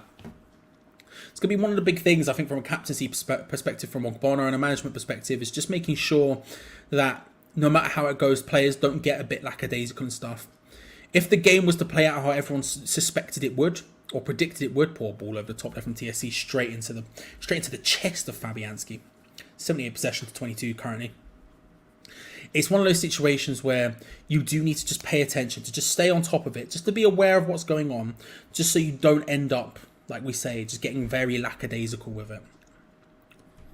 Nice bending pass forward there from James Ward-Prowse into the path of Kerr, who's getting forward. Into Kudus, who took in a more central position. Nice little 1-2, couldn't quite get the reply, but I love that.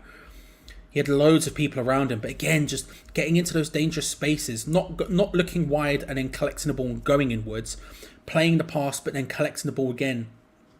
A lot of further. Ooh, AK Athens going up 1-0 against Brighton, by the way. Being able to pick the ball up in central spaces, as opposed to Ben Rama, who, for example, was picking the ball up out wide, cutting inside, and then going towards the goal. Ooh, nice little bend in. Danny Ings, header on it, not strong, but kick Kera back towards goal, nodded away. I tell you what, we're knocking on the door. It feels very much like we're knocking on the door. But that's the difference. If you can look to receive the balls in those more central areas, all of a sudden you're dragging so many players with you. You're pulling right backs, centre backs around, and you're creating space for other people, creating more space for Tilo Kera to get down the right hand side, creating more space for Pablo Fornals to exploit, Danny Ings to get a bit further forward to play off that last man. You know, that poacher's instinct is a really good thing for us, and it's sort of stark contrast to what Ben Rama does most of the time.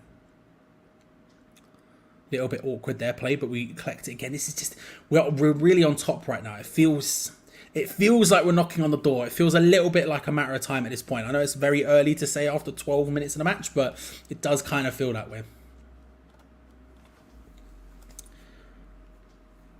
But it depends where he's seen, right? If he's seen as a right mid, if he's seen as a right winger like Bowen, then probably Bowen to be ill or to be injured, which is what happens tonight.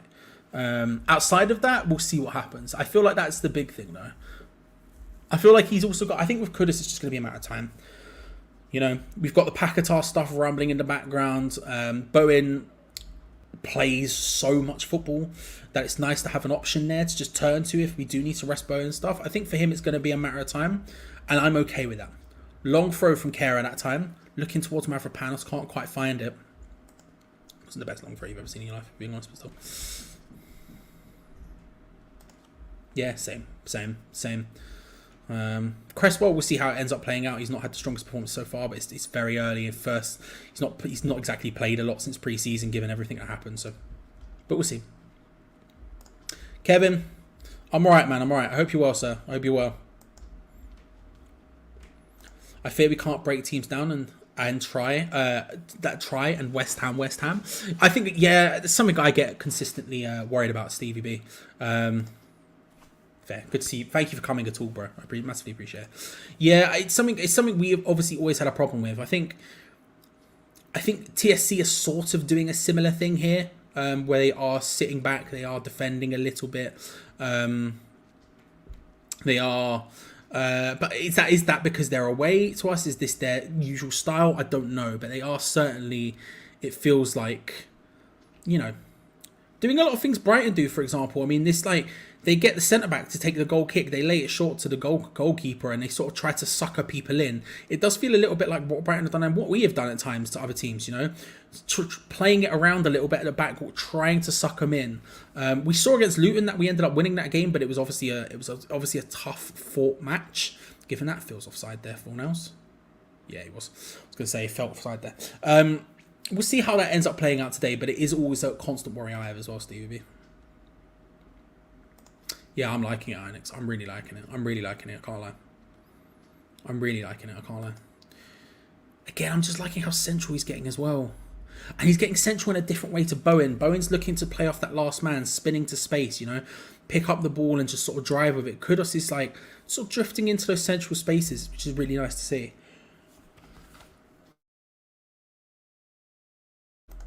It's really nice to see. West Ham building it down the right-hand side. A little spin and turn there from Danny Ings. Didn't know he had it in. He hits it. Palmed away from the goalkeeper.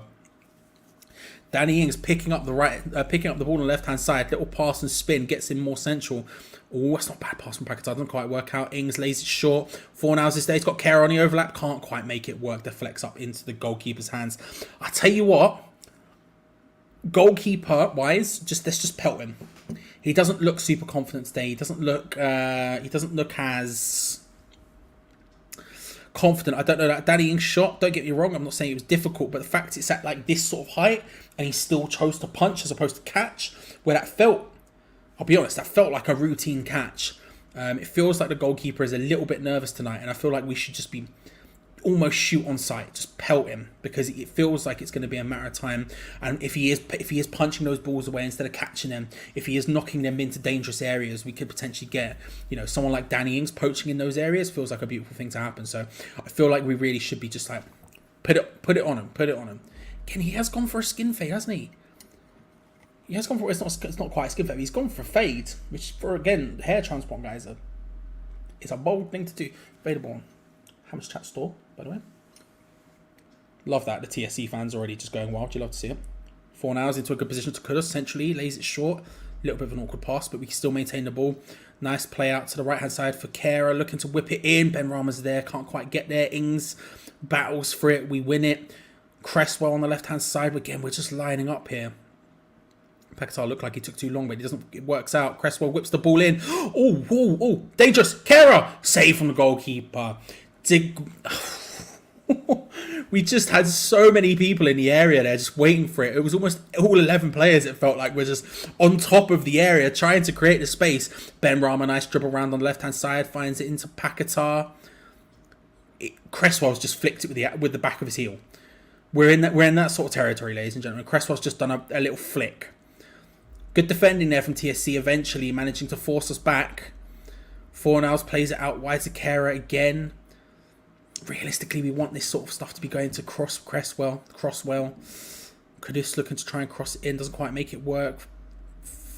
Ward-Prowse finds Kudus again. Again, just take our time. That's fine. We can just take our time in these scenarios. Oh, that's a nice 1-2 with Kera and Fornals. Kera tries to play it across. Can't quite find it. Nice little flick there, though. And it's going to be a free kick up against Kudus there for a little bulge in the back. TSC's goalkeeper probably to take. I think it's a little bit. I want to see us getting into. We're getting into crossing positions, which is fine. But I would rather the crossing positions be Cresswell, just because he's better in those sort of positions than Kera. Although Kera's not doing badly. I can't say Kera is not doing badly. I don't know, Paul. They just seem to. Just seem to not be on it today, which is, well, it is what it is. It is what it is. Pick any player from history of West Ham into the current squad. Who would it be and why? Great question. Great question. I don't know. My initial one was Mark Noble vibes. Then I went straight to... I don't know why the next player that came to my head was Valon Barami, which is not something I think... I don't know.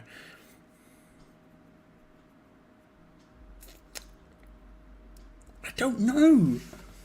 A fullback would be nice. Just like maybe a like Julian Dix or something, like a left back. I'm trying to think of like who are like the left backs that I think would like do a bit. And I think having like a leader like Dix who is also just going to do the business, I quite like. Big pens when we need them. You know, not like we have some good penalty takers to be fair, but you know, I don't know. I'd quite like a left back or right back, maybe Lucas Neal. Again, leadership qualities. You know, very good right back, maybe Lucas Neal.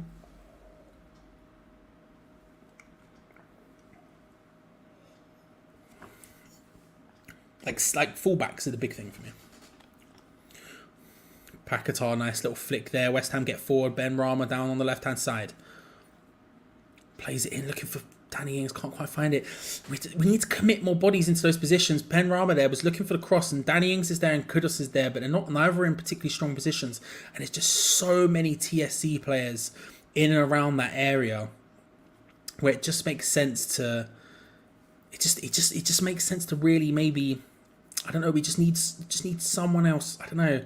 Maybe Danny Ings a bit further forward, pushing that back line. Maybe Pablo Fornals arriving late, something like that. Just need a little bit more. Just a little bit more. I did think about that. I did the first thing that came into my head when the cross happened from the corner, where Ward-Prowse puts it into the sort of looks for the outside, just to the edge of the area where Danny Ings can run onto it, smack it. That was kind of something that came into my head. Is this something they used to do? Ben Rama, nice little couple of step overs, puts it in towards Kudus, can't quite find it. It's going to be a corner to West Ham. Corner from right hand side once again. I'm seeing lots of Payet shouts. Payet shouts. I mean, yeah. Frankie Macca, Ray Stewart, Frank Lampard and Devo. Di Canio without a doubt. Devonshire on the left. Tevez would, I tell you what, Tevez maybe. My thing with a striker is just thinking about a striker that works in David Moyes' system. That's the only reason I didn't pick one. Mainly because I couldn't be asked. Being honest. I'd be here for it. Tony Cottee, strong. Ball, but all deep, looking for Mavropanos, can't quite find it. Fornals looks for the strut on the hand, can't quite manage that either. TSC heavy touch, and Tilo Kehrer does really well to just come in, collect the ball, hold him off, and then play it forward. Nicely done. Fornals was looking for Kudus there, can't quite manage it. But again, interception from Konstantinos Mavropanos. Dinos himself. Forward comes Aaron Cresswell. Finds Ben Rama. Again, this is where I want these crossing. I don't mind the ball being in these sort of positions. I just would rather it be on Cresswell, who's going to try and get these crosses, whereas Ben Rama right now is trying to dribble his way into the box. Oh, nice 1-2. Nice 1-2. Things didn't quite work out. Kudus couldn't pounce. Close, though. Close. Todd. Good to see you, sir. Hope you're well. All good stateside. Good, my friend. It's been very heavy rain here today, but apart from that, we're all good.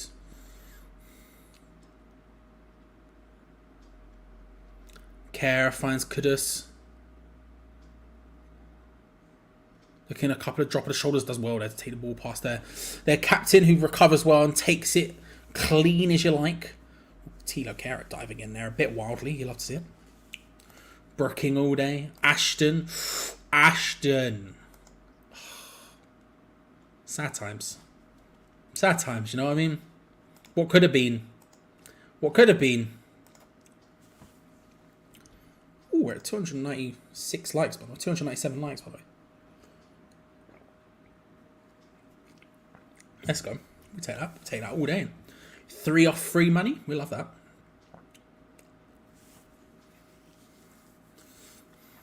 He is. He's looking good. He's looked good all season, I'll be honest with you. He's looked really strong all season. Bloody hell, it's already 2-1 in the Ajax Marseille match. I don't know if they kicked off at the same time we did. I think they did. It's already 2-1. Kudus wins a free kick.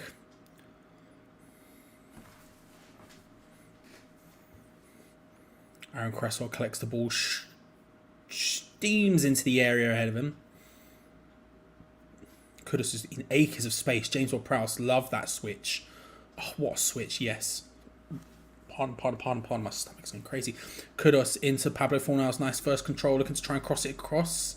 Across, Charlie, is what he's just said out loud there. It deflects off the TSC captain, who looks winded. It's going to be another corner. It's a nice little pickup there from Fornals. Takes it into a good area and then pinged in that cross. The TSC captain, it just strikes off his chest. Loses wind there. Corner to take. James Ward-Prowse once again on the right-hand side. That's a good one. Header. Oh, Mavropanos again getting his head on it. Just 2 underneath at that time. Floats all the way across to Cresswell on the left-hand side. linking up with Paqueta, trying to find a bit of space. Paqueta takes it past his man quite easily, if we're being honest, but we do go backwards. 203 passes we've completed so far compared to TSC's 32. Just in case the possession stats didn't make it as obvious enough. Very dominant performance from us so far. Nice little play from Fornals into Kudus. Back to Fornals. Oh, that's a nice pass. Fires it into Danny Ings strongly.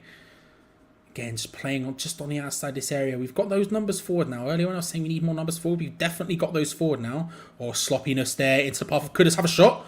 Deflects. Oh! Oh, close from Kudus. Almost manages to get a goal. Nice little link-up play with Danny Ings.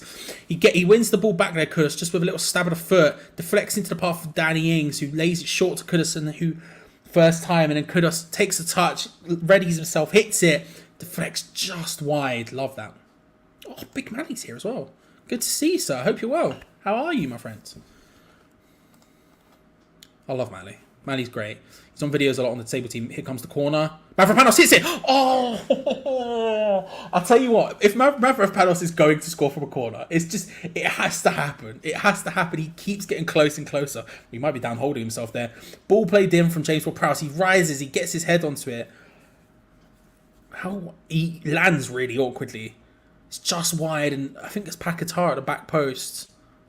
Yeah, just tries to throw himself at it. His hand does go out for a split second there, but realises he's nowhere close to it. Landed a bit awkwardly. I hope he's okay. He's holding his teeth there, Mavropanos. But if someone is going to score from a corner tonight, it's going to be Mavropanos. We're aiming directly at him, and he keeps getting ahead. He's just coming closer and closer. This can only happen so many times. It's Erling Haaland against us, right? This can only happen so many times before it will go in. At this point, I feel like it's going to...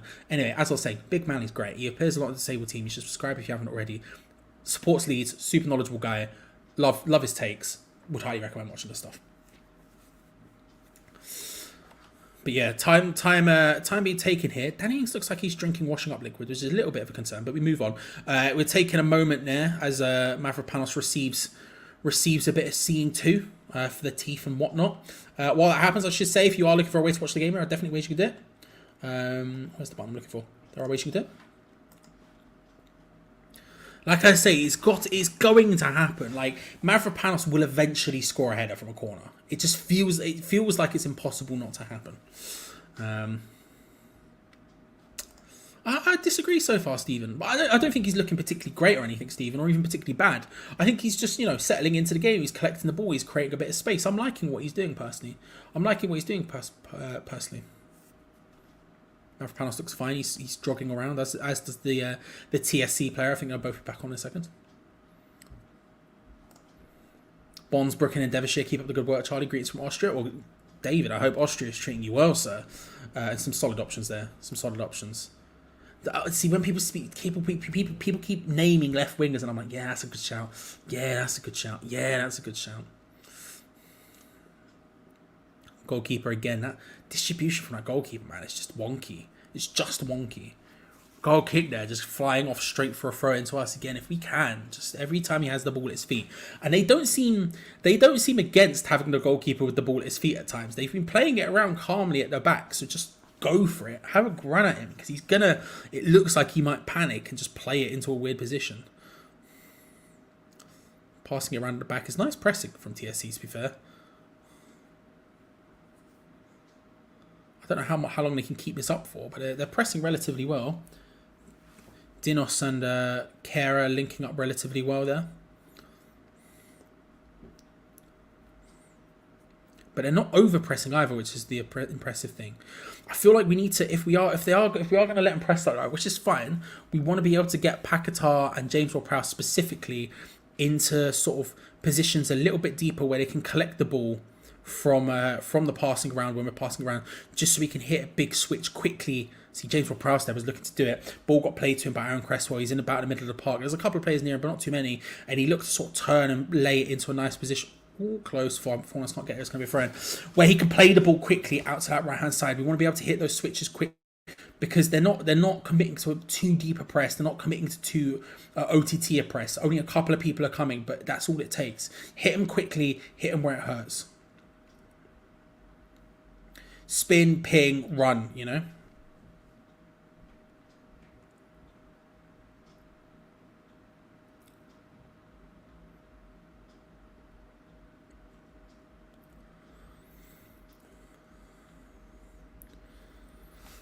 West Ham again, just passing the ball about here, getting a little bit closer to getting towards the box, and then just a little bit of pressure on it, and just posts back, pulls back.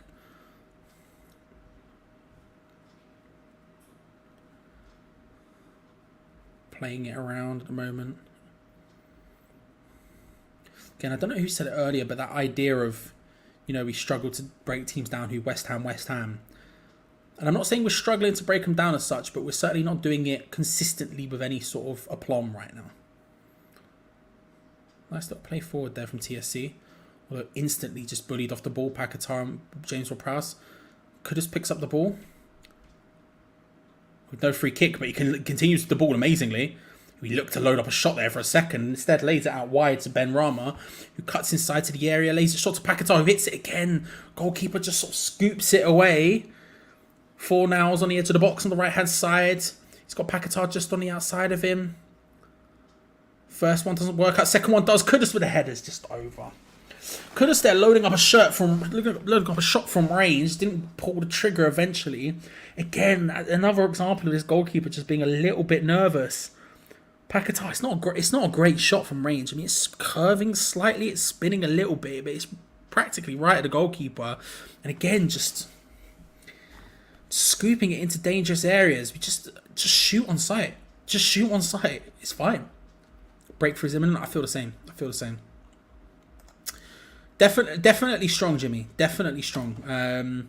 If anyone has any more information for Jimmy, then I'd recommend starting him. But I feel like we're in a really good position here. It feels like a matter of time. We're massively in control. We're massively in control of the game. Did the referee just yellow card someone for time wasting, by the way?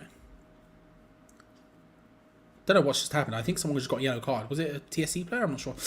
We're massively in control. The possession is all us. It feels like a matter of time. They've counter-attacked a couple of times and looked like something could happen. But for the most part, it really does feel like a matter of time before we score. Good to see you, by the way. How have you gone?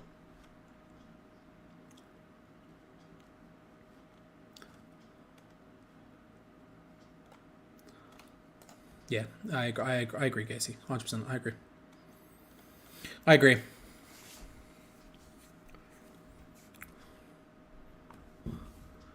Kulevich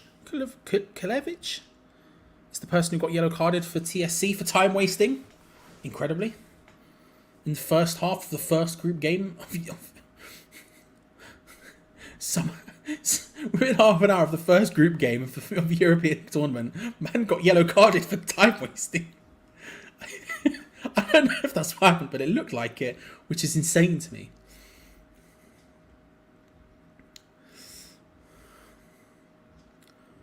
Cresswell looking for Ben Rama, doesn't quite work out. It's not quite happening yet, is it? It's not quite happening.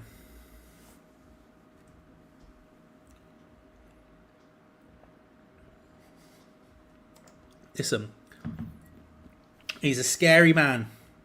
He's huge. I've spoken about this on shows before. Huge chest. I reckon he could if he was a boxer, I reckon he would absolutely demolish guys. He is massive. Nice ball across to Cresswell there. Finds it into the path of Paqueta. Oh, nice idea to try and find Ben Rama. A little bit too far ahead. They clear it out for a throw, but nicely done.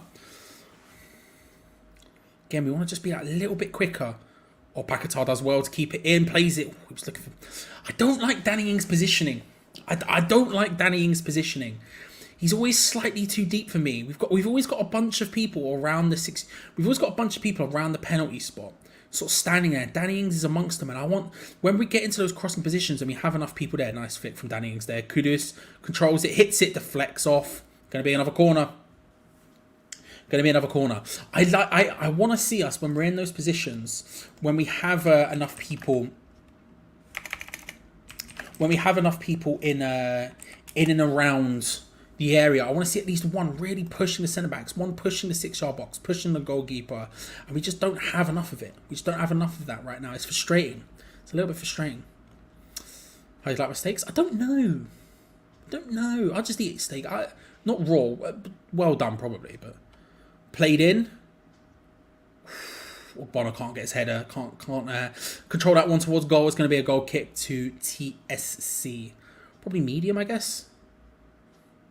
I don't know. I don't like rare, but probably medium for me. Probably medium. They are from Serbia, Todd. They're from Serbia. I think they're currently top of the division, or maybe second. I'm not sure. Something to look into. But I think Serbia. Unless I'm wrong, I've completely flopped it. 14 attempts so far for us in this game.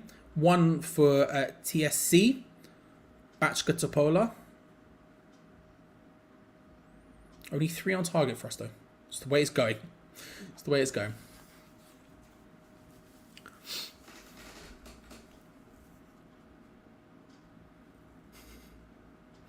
Yeah, you've got to respect it. Steve. We'll do it to other teams. They'll do it to us. I'm not against it.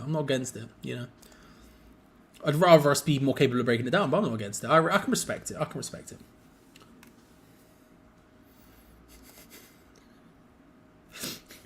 Unnecessary shots. Accurate shots. But he's got a fade now. I saw a picture of him. I think it was at Liverpool. I think it was a picture of him at Liverpool the other day. And he had like long hair. Well, not long, but he certainly had like shoulder length kind of hair. I was taken aback by it. Just couldn't it just does not compute inside my brain. They are top, yeah. See, Gacy's good. See, here's the thing. Gacy's preview, right? Gacy's really good on the previews because man comes with info. He comes with research. So I knew if I asked a question like that, someone who would reply could be Gacy, because Gacy's the sort of person who would know. See, look at that. Played 7, won 6, drawn 1. That's what Jack Elderton said the same thing to me the other day, I think. He's starting to ring a bell now. So he must be, yeah. I think they're the second oldest team in the Serbian league, but only recently came to money and rise to the top division. It's an interesting story, apparently. I haven't looked into it too much, but I have heard it's an interesting story. Playing it around just comfortably. I mean, they are... See, here, right? We're playing it around at the back. Ogbono's in the area with the ball. Mavropanos is in the area with the ball. Let's find that... Just get that ball to James Ward-Prowse as quickly as we can with a bit of time and space. Turn, hit, and ping it. He pings it to Cresswell. I want him to look for those wingers. I want him to find it into those positions, you know?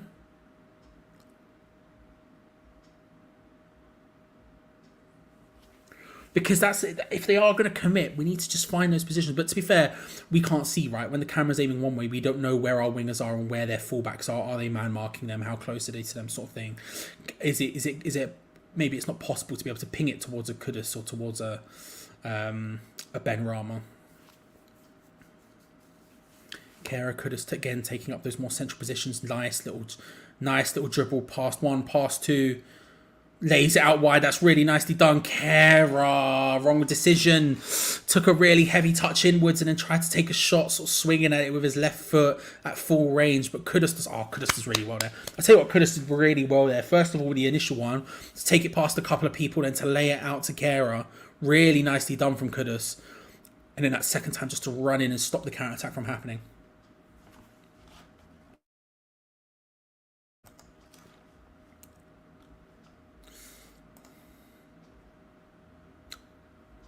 I forgot it was the 21st night. I mean, I have since it became September, but I forgot to listen to it.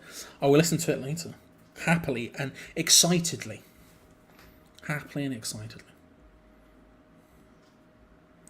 He's flying forward here. There. Number 35's got pace on him. The play-in's poor and Ogbonna gets the block. They're going to have a corner. Their first corner of the game, TSC, I believe. I can't remember them having another one. Just sped forward. Their number 35 has some pace on him.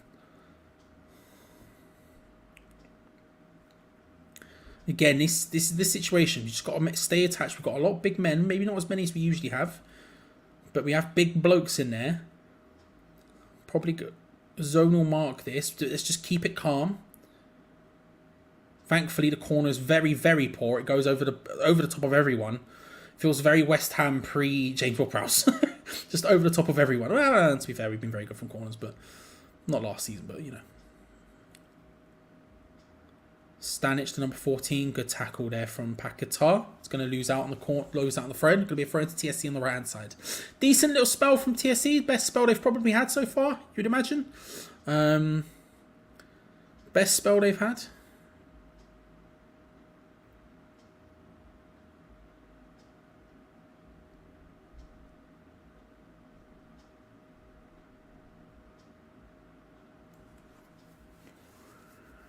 Instantly lose out the ball, though, having said that, and then before they come.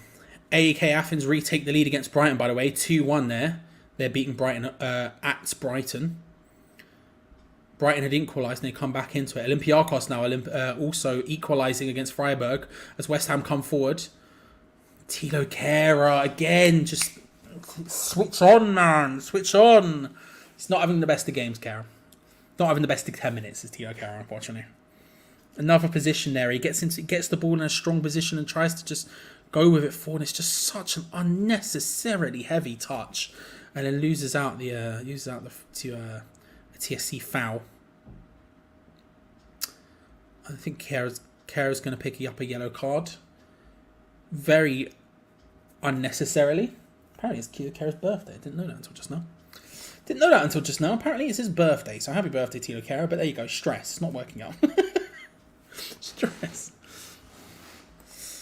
This is one of the things that I hadn't thought about until we started watching the game today. Just his ability to just go and win stuff like that. Pick up the ball, steam with it towards the box, win free kicks in good areas for James Ward-Prowse.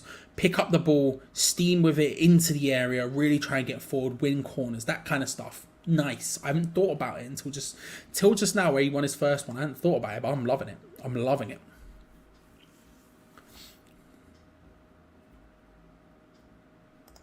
He is. He's looking sharp. He's looking particularly sharp. I'm liking him. He's like I say, let's keep generating those. Just keep generating corners, and he'll score one eventually because he's looking now. The dichotomy of Tilo Kehrer, by the way. Tilo Kehrer almost scored. Tilo Kehrer is a liability. Tilo Kehrer FS. You know, the dichotomy of Tilo Kehrer. He did almost score, to be fair. He did, you're not wrong. Yeah, I think Geo said it. I think Geo said the ref was card happy. I think it was Geo who said it. I'm not sure. I think that's what he said. That's what sounded. I think if there's anyone I know who knows about cards and refs, it's Geo. So, although it could have been Gatesy, to be fair. Gatesy, given the fact he's actually researched these things, so Gatesy might know. Mavropanos short to Cresswell.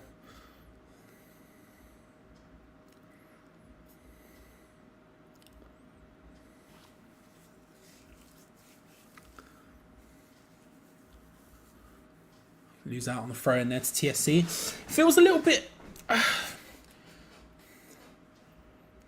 Patience is a virtue. And I feel like it's one of those things that's necessary right now. Obviously, we're completely in control of this game. We're completely dominating. TSC have barely had a sniff. They barely probably will have a sniff. We just have to make sure, again, their goalkeeper's distribution is just wonky, man. It's just wonky. But we're not particularly breaking teams down too strongly. So we need to make sure that patience continues to exist, because it can be very, very easy to lose that right now and to start doing stupid things. Just keep it calm, get into good positions, take shots. That's all we need to do. Just pepper the goalkeeper with shots.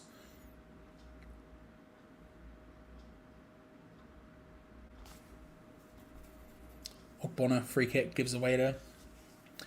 Rises up, just a little bit of one of them in the back. Easy free kicks, obviously.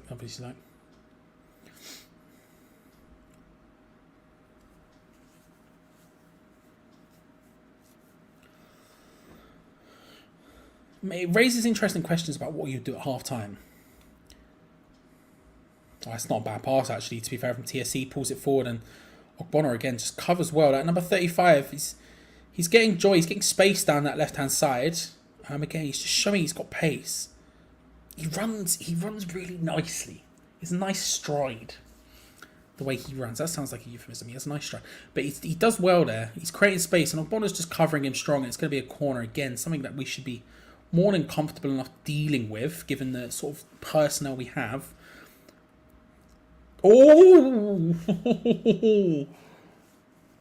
Bloody hell. Ball got played in towards the front post. It somehow flicks forward. What even happened? It's flicked on awkwardly. It deflects off Kehrer. And at the back post there, a player almost manages to sneak in and get there. And I think it's Cresswell who ends up hooking it clear. It is. Thank Christ for that, because that was close.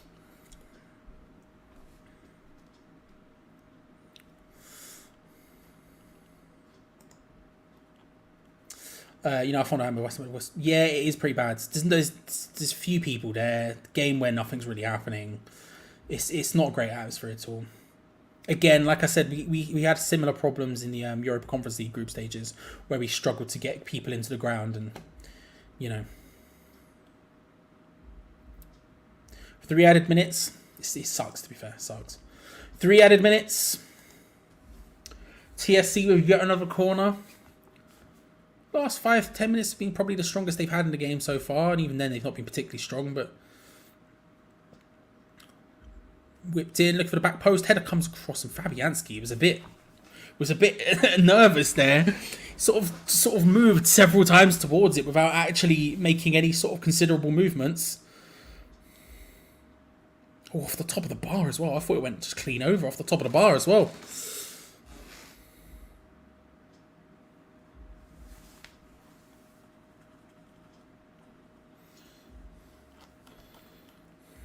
Pinged forward.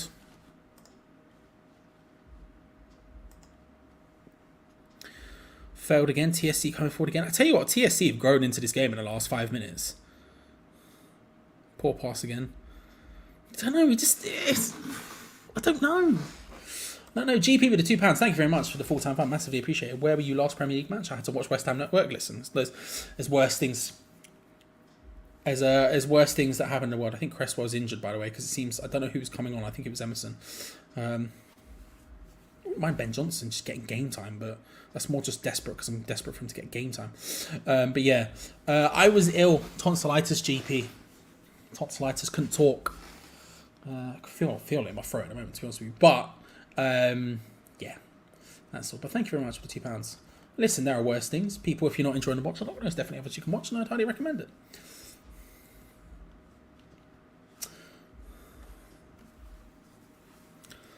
Cresswell's still on. He's still on. He's limping like crazy right now. Ogbonna, he's in a really awkward position. Cresswell's there. And Ogbonna, instead of just playing it to him, because again, he is injured, looks to try and hoof it forward, and we're going to win a goal kick off it. Scary. Yeah, I know. If there's one person who I trust to make jokes about, it's you, don't worry about it. Don't worry about it.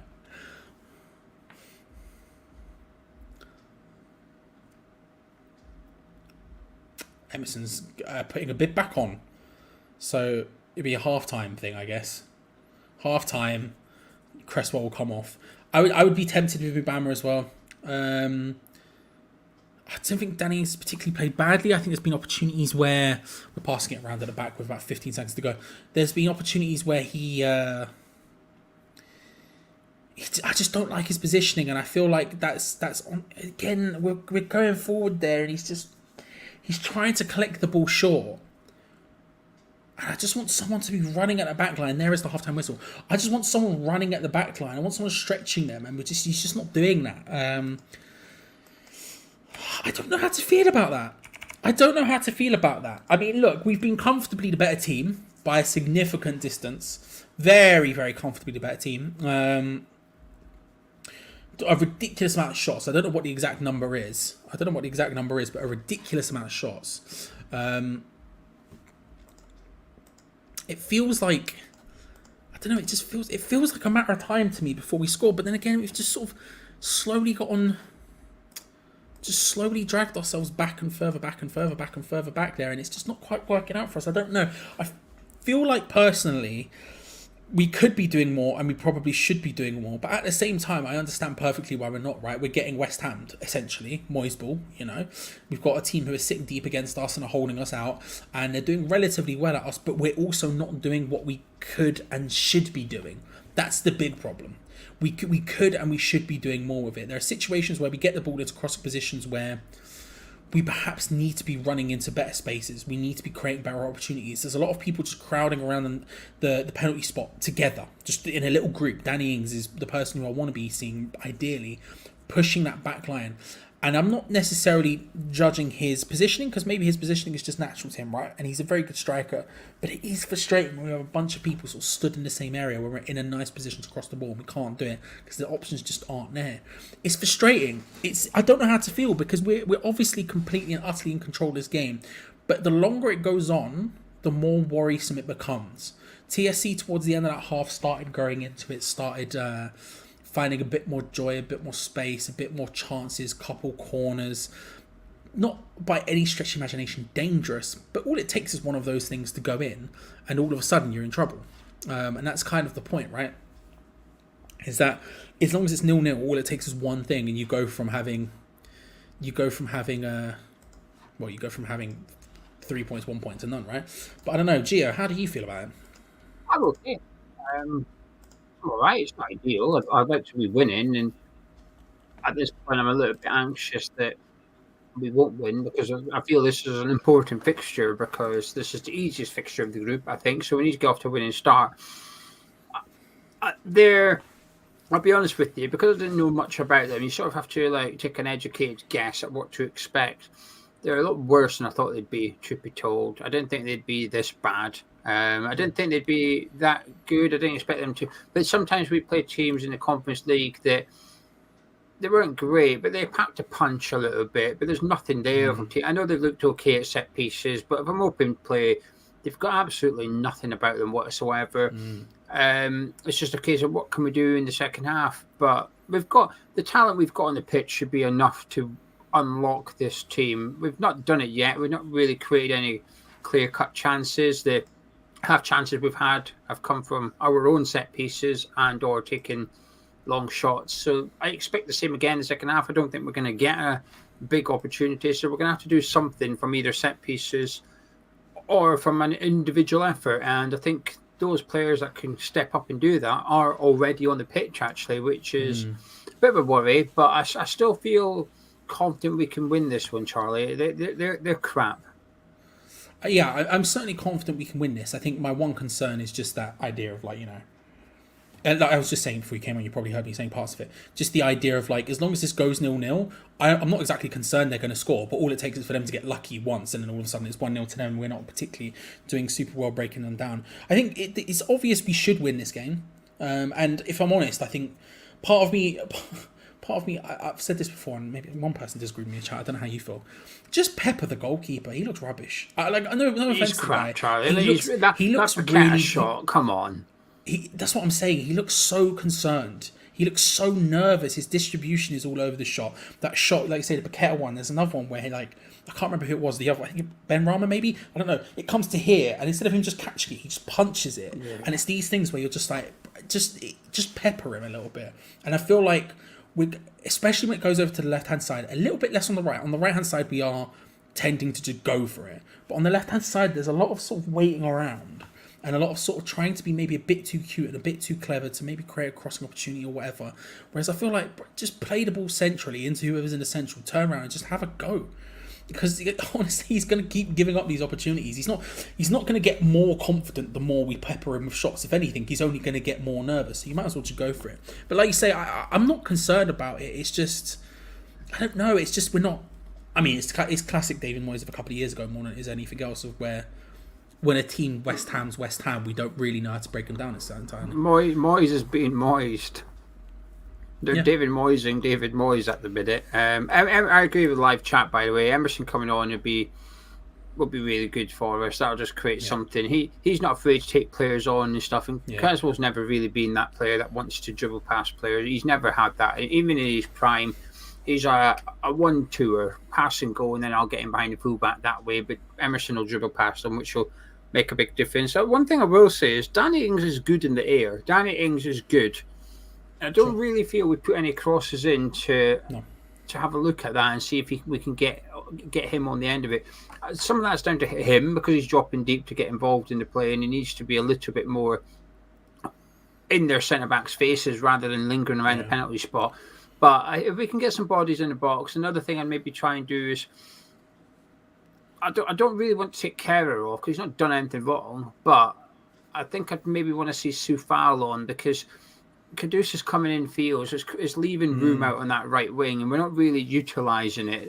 Is Soufal the person to utilise that? I don't know. Maybe this is where we get a little bit adventurous. This is maybe where we come up with a cunning plan and put James Ward-Prowse right back for 10 minutes and says Kudus just keep coming in field, and that will give Ward-Prowse space to start sending crosses in from outside. Because we've got to try something, because while we are in control, I would also argue that TSC is in control in the sense that they're not. Their keeper, while their keeper is crap, he's only dealing with long shots, and their game plan's working. I would argue that their game plan's working more than ours, but I'm not concerned about losing. I'm concerned about running out of time, truth be told, Charlie. That it gets to the 90th minute and we just haven't scored. That's what I'm worried about. But I still feel confident that we will score, and I still think we'll score more than one in the second half. It's just, I think it's a matter of time more than anything. But I'm okay with what I've seen.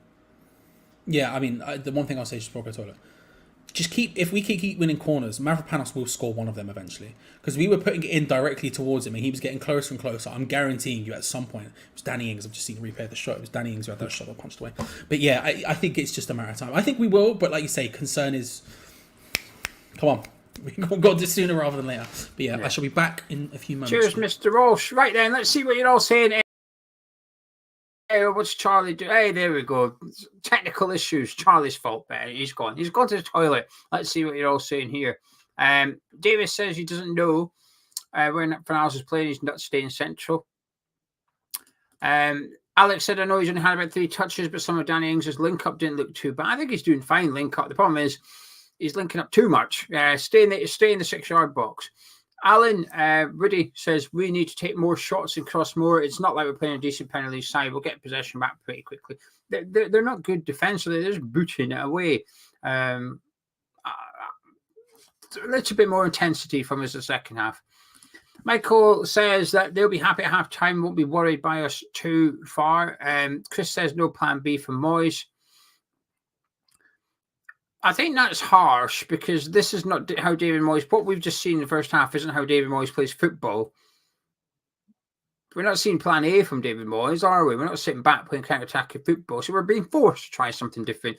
I appreciate what you may be saying is in the game we haven't mixed anything up, but he'll feel that it's working. He'll feel his game plan's working, which is we're on top. We've had 14, 15 shots. We've probably should have scored a couple of goals by now. The centre-backs, Bona Mavropanos, some missed big opportunities. Kudus, his header was a big chance for him as well. So I think Moyes will feel that it's working and it's coming. I think old man's right here. Our fitness will tell. I expect that to happen as well. I agree with that one. Razor says, get Mubama on for Ings. And sorry, but Fernandes can be sold like a couple of others. Luckily, Dinos looks really good and he likes Kudus. And there's a few out there that we won't miss them. He thinks we're going to win 3-0.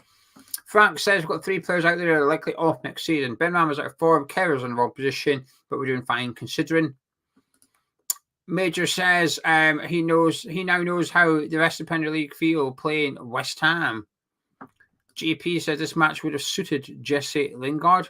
Scott says, I think because I expected us to thrash them, I feel a bit disappointed. We still can. We very much still can. We can still notch 3 goals in past this slot. Jamie said Emerson, Paqueta link up second half. Yes, please. I agree with that. That's been very promising thus far.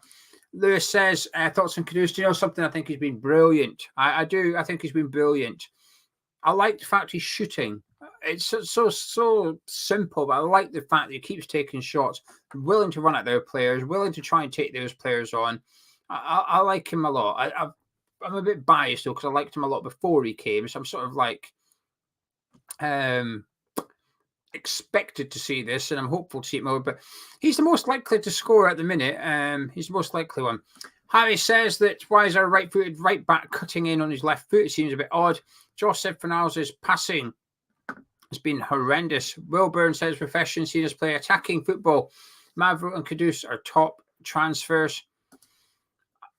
Jackson says, I see a tiki-taka goal coming in the second half, either from Kudus, Benrahma, or even Emerson. Malik thinks Kudus and Paqueta will score. Talis says a goal is right round the corner and the floodgates will open. Artel says Kudus with the right player around him will be fire.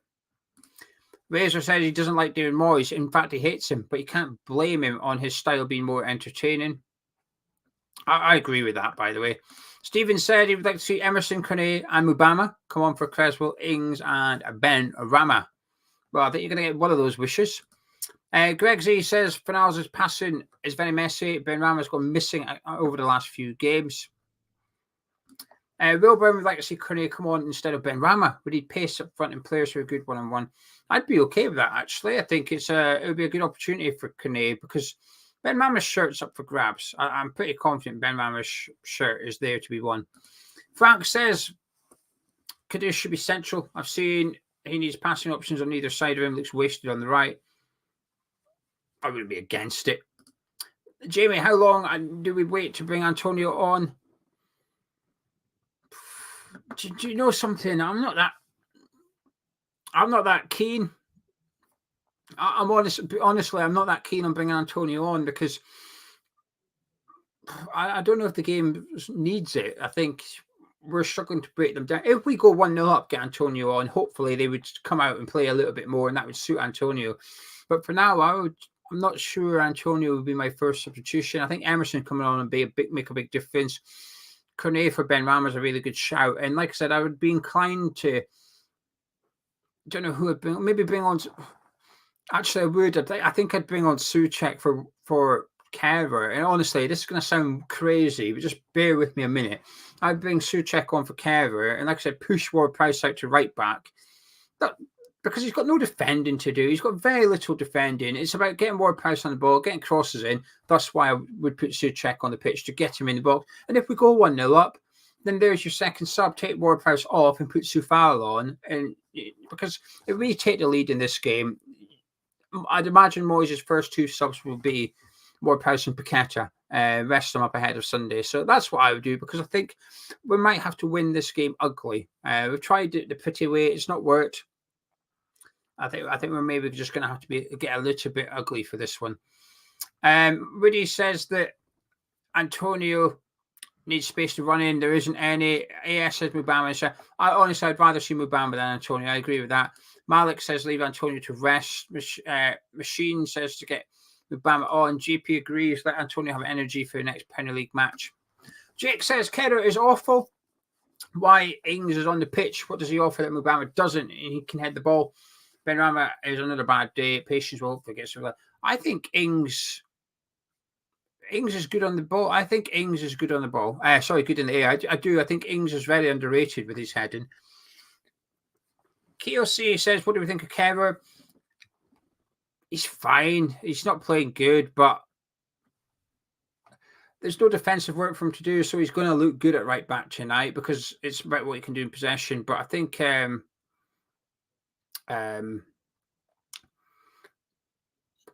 what was I saying? Yeah, he's been a bit wasteful in possession at times.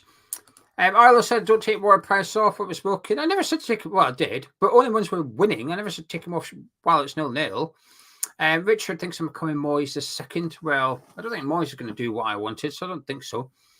AS said Fanals is in the way. We switched to a 4-4-2, bring Mubama on, purple things. Would not be against that at all. That's a good idea. I like that one. Lee says we need a player that can run past players and create something. Taking Ings off and bringing on Antonio will do nothing. We've got to do stuff. We've got to do things. John says had enough of Ben Rama. He's not up to it at all. Hype. Not up to it at all. Hype. He's crap more often than not. Anyway. So I love that we've got to do stuff. We've got to do things. I strongly agree with those statements. We do though. Do you know what I don't want to see though, Charlie? Just copying and pasting in the second half. Sure. I get why we would do the same thing again for 15 minutes. It's going to change because Emerson's coming on for Creswell. That will help us. But come the hour mark, it's still 0-0 and we're still struggling to create any chances. Then we've got to start trying something. I like AS's idea of putting Mubama up front with things. Go with that. Do something. Anyway, the teams are coming back out, so I'm going to disappear. Appreciate it. Thank you, Geo. Speech a bit. There you go, ladies and gentlemen. If you want more knowledge like that, which Geo provides, then I'd highly recommend you stick around because we'll have a review at full time coming up straight after the match. There will be Geo and Gonzo live talking through the entire game. Until then, though, I am here, so stick around. If you haven't already, make sure to like the video. We are playing with free house money at this point because we are at 369 likes. We have flown up, so thank you very much, everyone. We are playing with house money. And hey, subscribe if you haven't already. Make sure to hit that bell notification button because despite the last 2 weeks, we are the most consistent team, consistent channel when it comes to watch-alongs in the West Ham world, although I have missed 2 in the last 3 due to illness and whatnot. However, having said that, that does only mean we've missed 4 in the last 4 seasons. So we're flipping consistent with it. So if you haven't already, make sure to subscribe and all of that good stuff. Hit the bell notification button to miss out on future videos. But, ladies and gentlemen, West Ham are going to kick off in the second half and get us underway at the London Stadium. It's West Ham versus TSC Bačka Topola in the Europa League. First game of the group stages. Emerson has made his way onto the pitch ahead of Aaron Cresswell, who of course was injured. I've had to get a strepsil because my voice was, my throat was not feeling great. That's fine. We're underway. Come on, your lines. Deploy the boys. It's time to run 2 things. Much of the same second half. As you were saying, I expect to probably play maybe somewhat similar, although TSC have come flying out here. Number 8 was looking for something. I don't know what he was looking for. he was desperately trying to claim it, hit off Mavropanos last. It really didn't matter. I don't know what he was trying to, I don't know what he was trying to claim there, but still. We move. Just trying to see. Yeah, it seems to be formationally about the same as we were doing as well. Just Emerson's a little bit different. Like Gio said, it would be nice to see him pick up the ball, drive it. Cresswell wasn't having a wonderful game and then obviously got injured. We'll see how it ends up playing out in terms of everyone else on the pitch. My chat is going crazy right now.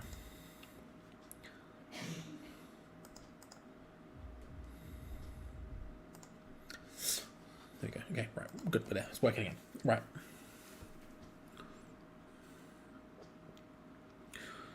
Back into those positions we were in. Us on top of them. Just sort of camped in our sort of formation. Just sat directly on top of them. Just waiting to see if the situation arises in which we can find the space to create something. Mavropanos. Oh, that's a nice switch. Oh, it's a lovely switch. Didn't know he had it in him. Finds Ben Rama, nice little bit of control. Whips it into a decent position for Danny Ings, who's making a run into the 6-yard box there. Not bad. Doesn't quite work. It's cut out, but come away with it. Angelo Bonner under a little bit of pressure there. Loses out. Oh my God, TSC are through. 1-on-1. Hits it. It's 1-0. Oh my God, that was awful. That was god awful. TSC have taken the lead. That was so bad. Angelo Ogbonna gets bullied by the TSC forwards. Like, gets absolutely bullied, and TSC have taken the lead. Oh my God, that was so bad. Ball gets headed away. TSC break. James Ward-Prowse maybe it just takes a little bit too long to play the ball back to Ogbonna, but still, who should have been capable of dealing with that, who just hesitates because the passing option, the obvious one to Mavropanos, just wasn't instantly open on his weaker foot. He's turning and the player just sprints past him. Ogbonna tries his hardest to just pull him down and can't. The TSC player, number 14, goes flying through on goal. And then 1-on-1, I tell you what, that's a really good finish 1-on-1 against that's one-on-one against Fabianski. That's a really nice finish. You could maybe ask questions about Fabianski. Can he do better or not? I don't know. But that is a really nice finish. And TSC take a lead. 1-0. That was awful. That was terrible. How's that managed to be so bad? Well, there you go. 1-0 to TSC, ladies and gentlemen. I did say at the beginning of the stream, I felt like we underestimate European teams, and I felt like it wasn't going to go all our own way, like we have done over the last couple of seasons. Moyes gets Moyes, as Harry says. That was fair play. I mean, that's a great finish. It's a really good finish, if we're being honest. A really nice finish, but man, Ogbonna has just had an absolute nightmare. Again, James Ward-Prowse sold him a little bit down the river there. If we're being honest, James Ward-Prowse sold him a little bit down the river. Took a little bit too long. Should have. I don't know. I don't know. A bad goal to concede. Good ball across to Kudus. With a left foot, Duduf. Paqueta trying to flick it on to Tilo Kehrer. At this point, at this point there needs to be a little bit more. You know, we need to be a little bit more proactive. We can't sit and just go, yeah, no, we'll see what happens now. Now we have to be proactive. Like, we should have been a bit more proactive before, but with Emerson, you could have made the argument and everything else. At this stage where we need to score at least 1 to get 1 point, let alone 2 to get 3, we need to be a bit more proactive about it. So we can't sit around and sort of do what we have been doing. We need to take it to them. We need to step to them in a not inconsiderate way. Setkovic looking to play it in there. Right back. Good catch from Fabianski. Comes out and claims it well. Flicks it to Kudus. Can't quite get there. I would be looking towards some subs instantaneously almost. I'd be looking towards potentially Mubama coming off for Ings just to sort of speed the game up a bit. Maybe you could do something like you were saying before. Maybe you do something where you keep a sort of a front two with Ings and Mubama. We saw in pre-season that that's not necessarily a bad thing. So potentially you could do that. You've got to maybe look towards... I don't know. Cornet, I guess, is an option, but not really. Played in again from Setkovic. Pulled across. Oh my god, it's almost 2. Jesus Christ. All of a sudden, TSC have come flying out of the gates. They've started this second half strong and they are creating opportunities here. We are all over the shop right now. What the hell is going on? We are all over the shop. Their striker there trying to flick it up, turn and shoot. It was a nice idea. It was never going to work, bless him, but it was not great though. Yeah, it was a great finish, Manny. It was an awesome finish. One-on-one in a game where you understand you're not going to get that many chances. There's so much pressure on you. Away, Europa League, like such a big opportunity, and he just slotted it so coolly past Fabianski. Really, really good stuff. Bell, we need a Bell. It does feel like it. I wouldn't necessarily be against it, Dave. Again, we just really need to put it on him. And if part of that is getting him on. If part of that is getting him on and just starting to bombard corners and crosses at him, I don't necessarily think that's a bad thing. We've had enough calls for Bells to where I'll put the poll up. Bell, yes, no. Going into the chat now.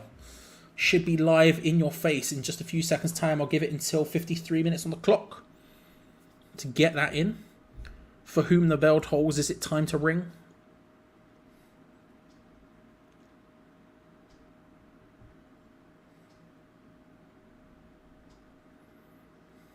Stanic, was the guy who scored there, trying to find his way forward a little bit. Kudus did really well there. Managed to find the ball out to Danny Ings. He does nicely.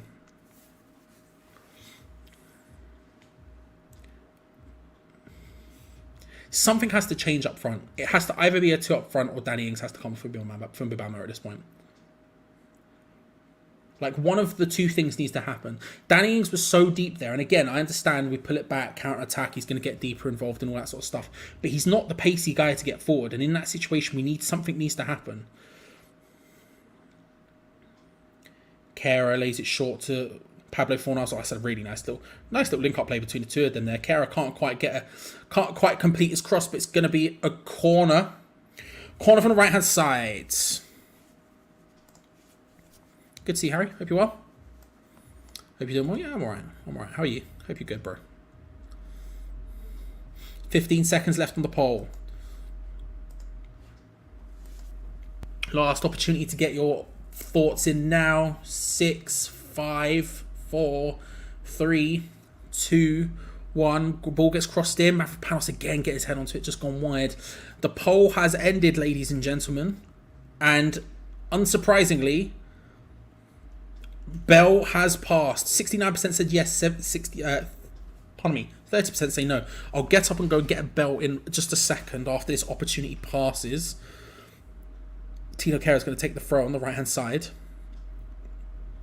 Once this passage of play stops, then I'll go and grab the Bell and consume. Kera lays it short to Pablo Fornals. Again, looking for that cross. Puts it onto his weak foot. That's not bad. Bonham was in there. Ben Ram at the far side pulls it across. There's slight... VAR's checking it. We could have a penalty, ladies and gentlemen. The threat of the Bell might have worked. Ogbono went down. He's... No pen. Yeah, no pen. I agree with the decision. To be fair, I agree with the decision. It didn't look like one in a real time, but the referee said VAR was checking it. Ogbono, who stayed forward there, maybe trying to redeem himself, goes flying in towards a diving heading opportunity. Just misses it out a little bit. There's a little bit of a touch, but nowhere near enough to consider a pen. And now TSC are on the counter attack, and again that pace has caused us problems. Oh, and a terrible miscommunication between Paqueta and Mavropanos again. Just what are we doing? Just talk. Surely just talk to each other. No? Right. Pass the player. I'm going to go grab a bell. I'll be back in a second. But surely just talk to each other. Is that not the option here? I don't understand.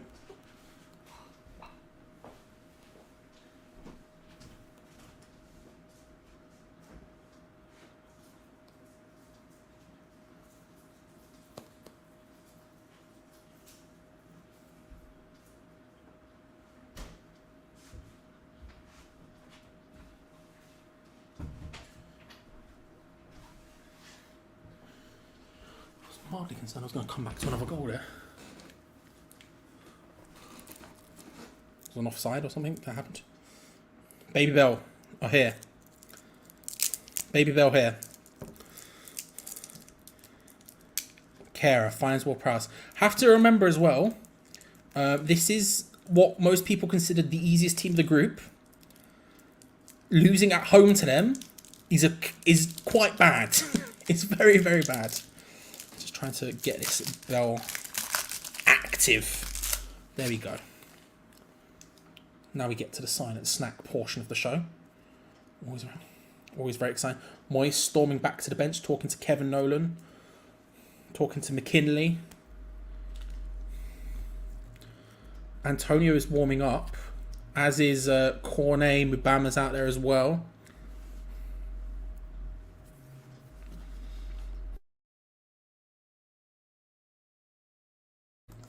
Not the one.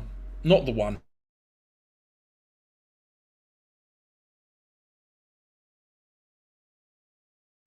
Fun fact. Baby Bells and the Strepsil I had just before I came back for the second half do not match.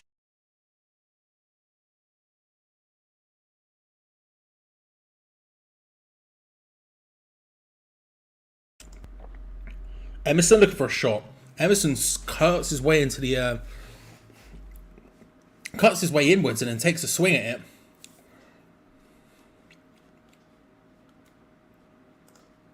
Holy heck, Dylan! I hope you're alright, bro. That's my thoughts are with you, man. That's a horrible thing to go through. That's a horrible thing to go through. I don't know if I'd been able to.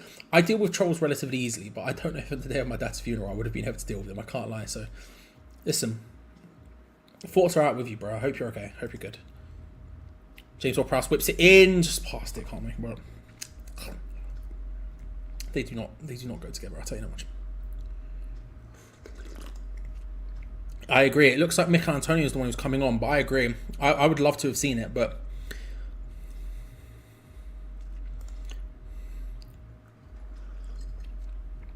Mikel Antonio is coming on. He's getting ready.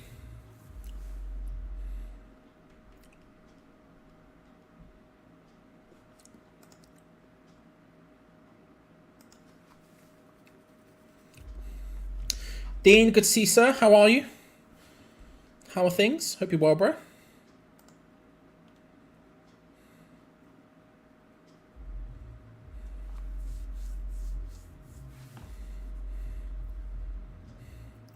Paqueta getting involved. He's trying hard to figure out the space there. Can't quite make it work. Comes back to him. Ben Rama on the ball. Couple of little step overs. Ball in. Kudus gets the control. Flicks onwards to Kara.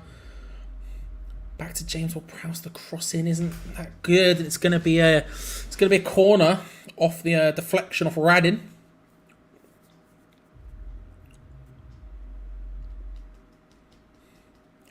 He's huge. He's wedged. It's set up. He is jacked, bruv. Ninth corner for us. James Ward-Prowse over it. Referee just warning the TSC player who was man marking Mavropanos there. Mavropanos again. He's been getting close with these. Whipped in.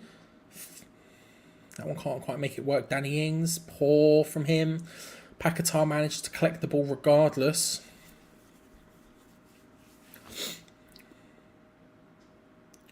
They're just not giving us space at all. It's really good defending from them. You got to respect it when you see it. It is genuinely really good defending. They're just not giving us any space. Paqueta there was trying little dummies and stuff just to get a little bit of room to try and do something. It just was getting none of it.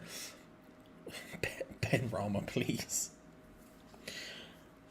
Ben Rama probably should come. Oh, I'm being reactive. All right, my reactive self, not my head speaking, my heart. Ben Rama needs to come off. Danny Ings needs to come off. At least the other two, I would make an argument for Tilo Kehrer as well. I think Geo made a good point with Tilo Kehrer. My head, I don't know yet.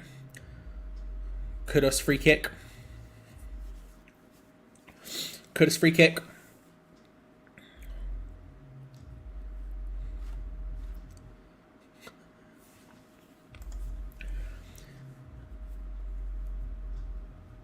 I'm struggling with that one, your boy. I'm not gonna lie. Look, your boy. I'm just gonna time you out, right? I'm just gonna time you out. I'm not gonna ban you or anything. I'm just gonna give you a bit of. Just gonna give you some time out. You know, just relax, chillax. Come back in 5 minutes, maybe with a better bar, because that, ham sandwich. Okay. Pablo Fornals is coming off for Mikel Antonio. Interestingly. 2 up top. Pablo Fornal's not too happy about it. Don't blame him. Don't blame him. I think he's done okay. It's not been the best game of his life by any stretch of imagination, but I certainly don't think certainly don't think he's been bad. Mikel Antonio coming on. I mean, it makes more sense to go at it, right? It makes more sense to have more of a go to keep 2 up top, I guess. Free kick in a fairly decent area. Certainly not shooting position for James Ward-Prowse. Maybe for Kudus, who's standing over it as well. But I doubt he's going to take it. James Ward-Prowse sets it down. Puts it there. Mikel Antonio's on. Can he make an instant... It's not a bad ball from Ward-Prowse, but the goalkeeper... It's just a bit close to the goalkeeper and no one can quite attack that space. It's not bad, but...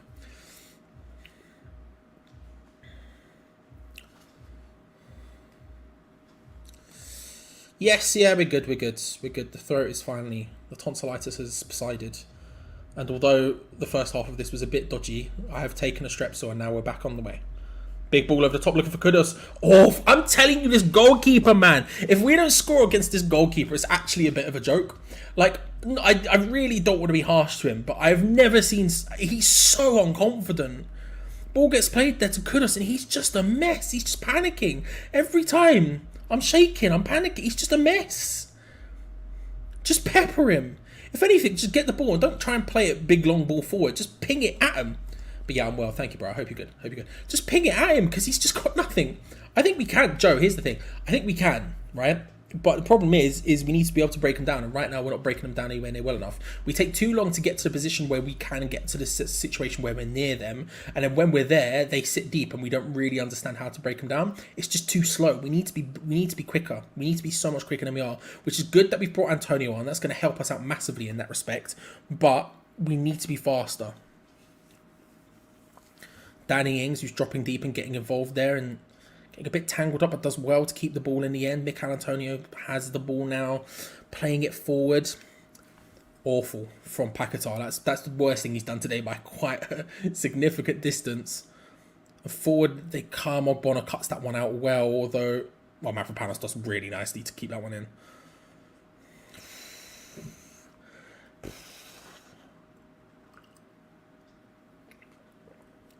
It's almost like every team in this competition has earned the right to be there, and by us rotating all 11 players and thinking we're going to breeze them was wrong in the first place. Who could have seen it coming?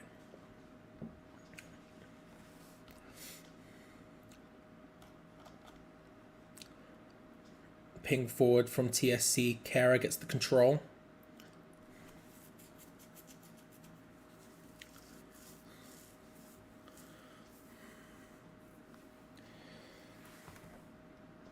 Faster, man. We're so slow.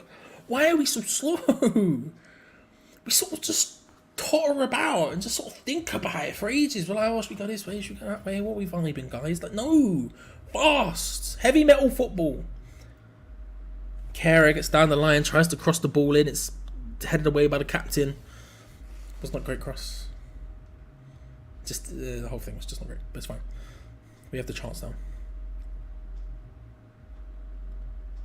Kudus lays it short to Mavropanos. War press. Oh my god, please, I beg. If I see another one of our players take 15 touches, I'm going to lose it, man.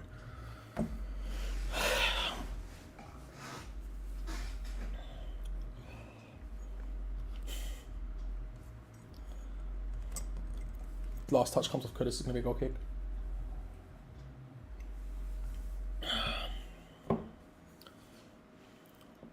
We're so slow. It's so frustrating to watch. We've got 25 minutes left of this match. Plus stoppage time, so probably about half an hour or something. Antonio! Oh! Antonio! Brighton have equalised, by the way, against Athens. Antonio! Ball gets played through to him by Danny Ings. It's that little difference. It's what happens when you have them both on at once. It doesn't matter if Danny Ings is dropping deep because you can have Antonio just pushing that back line. It's the thing we've missed all game. Just a guy running at their back line, just trying to drag them back, trying to get those spaces.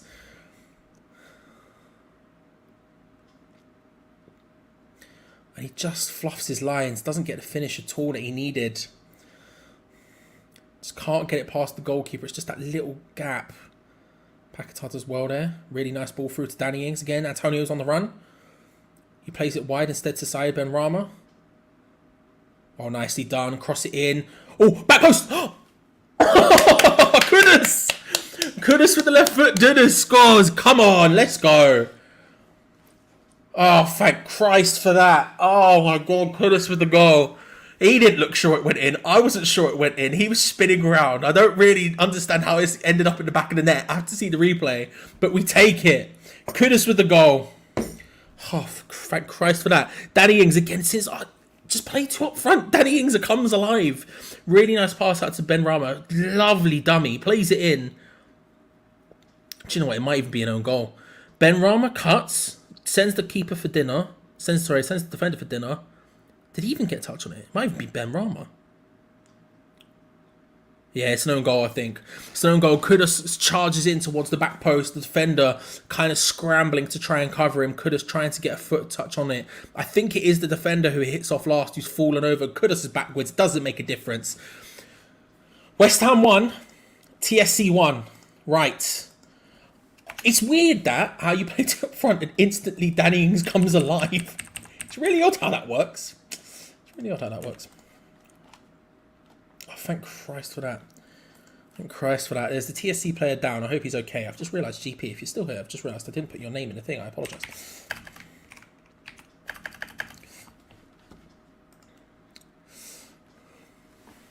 TSC are going to be forced to make a change, I think, because one of their players is down. Whether he stays down or not, I don't know. There we go. Come on. Come on. Right, 1-1. Better. We changed the two up front and literally instantaneously Danny Ings becomes super effective. Who would have known? Yeah, it does look like an own goal. Looking at the replay in slow motion, I think it does hit off the TSC player last.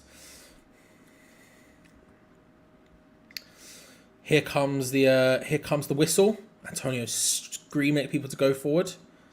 There we go. Kickoff happens and West Ham again instantly streaming forward. I mean, the press wasn't great. They just passed directly through the middle of it. But I liked the effort, if not the performance of it.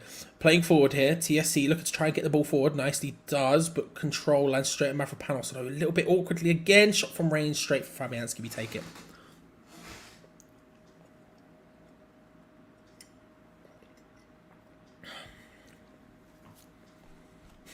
I know. Listen. One day I want to be them. One day I'll get there.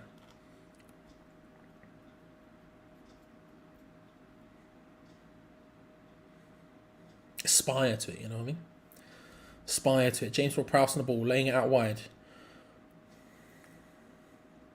Kera storms forward. Not a bad ball in towards Antonio at the back, and it's just panically headed away again. That's where we want to be at. That's where we want to be at. This is back to being good again. Back to being good again. This is where we want to be at. Just the constant panic that they're just experiencing. My lord. One of the TSC medics looks like a man you would see in queue at a chip shop. That's a really specific thing to say, and if you don't see him, I appreciate even if you did see him, you probably wouldn't understand either. But I'm telling you, he does. I'm telling you, he does. It's going to be a corner to West Ham. TSC make a sub. Didn't see who it was. I think it was Kudus or whatever his name is coming on for the player who's come off. But James Ward-Prowse is going to take it from the left-hand side. Come on. Come on. This is our game now. This is our game. This feels so much better. Mikel Antonio is currently on the floor. The marker is literally hugging him, by the way. He keeps putting up his hands like this as if he's not, but he's literally hugging him. Played in. Header! 2-1! It's Kudus again! Or properly this time. Mohammed Kudus with the goal. Come on. Let's go.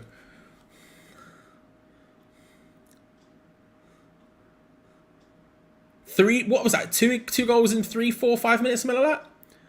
Kudus with the goal. It's 2-1. That one was him. That one was him. Ball gets whipped in. A header of all things. James Ward-Prowse corner. It's going behind everyone. It's not his best corner. It's decently taken, but it's just the positioning's not there. And Kudus going backwards has to flick round, get his head onto it. Come on.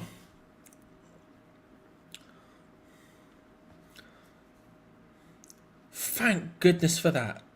Oh my god, could that have gone? Oh, it could have gone so badly. I mean, I'm speaking way too soon. We've got 20 minutes to go. We still need to be on top of stuff, but thank Christ for that. West Ham United 2, TSC 1. Mohammed Kudus gets that one. His first one might have been an own goal, but that one definitely counts as his. I was all set to do a Mubama and just refused to admit that wasn't his goal. You know what I mean? Like when Mubama scored, but then it was an own goal. Actually, I was going to refuse it. I don't care. But now he scored. It's fine. We can say own goal and he scored. Nice little flick there from Kudus. I think it was a Rabona.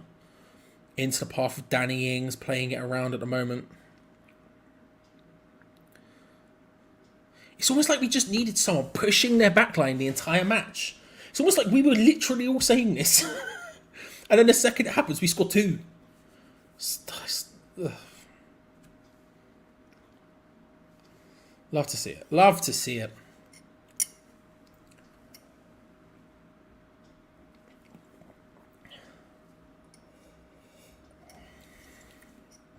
James Ward-Prowse. It's a nice idea to try and get the ball forward like that, but it doesn't quite work out. The bell worked. Listen, they doubt it. People doubt it all the time. I hear people, they doubt it. They're like, oh no, what are you talking about? That's nonsense. Evidence suggests otherwise. Evidence suggests otherwise.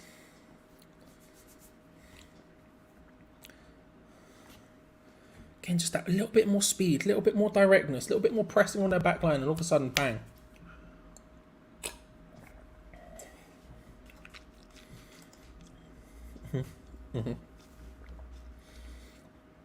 Definitely not great defending, if we're being honest about it, but, you know.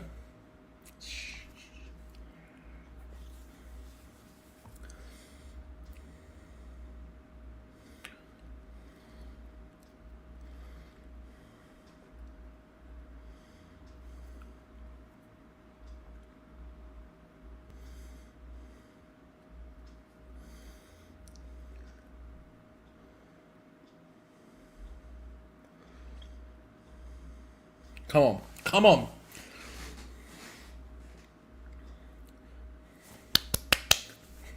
Come on. I'm hyped now. I'm hyped. 2-1. Back to being calm again. I think I'm a little bit excited, a little bit giddy. I'm not even calm, you know. I'm a little bit like, come on in. Come on in, you know. Like, I feel like there could be another goal in this.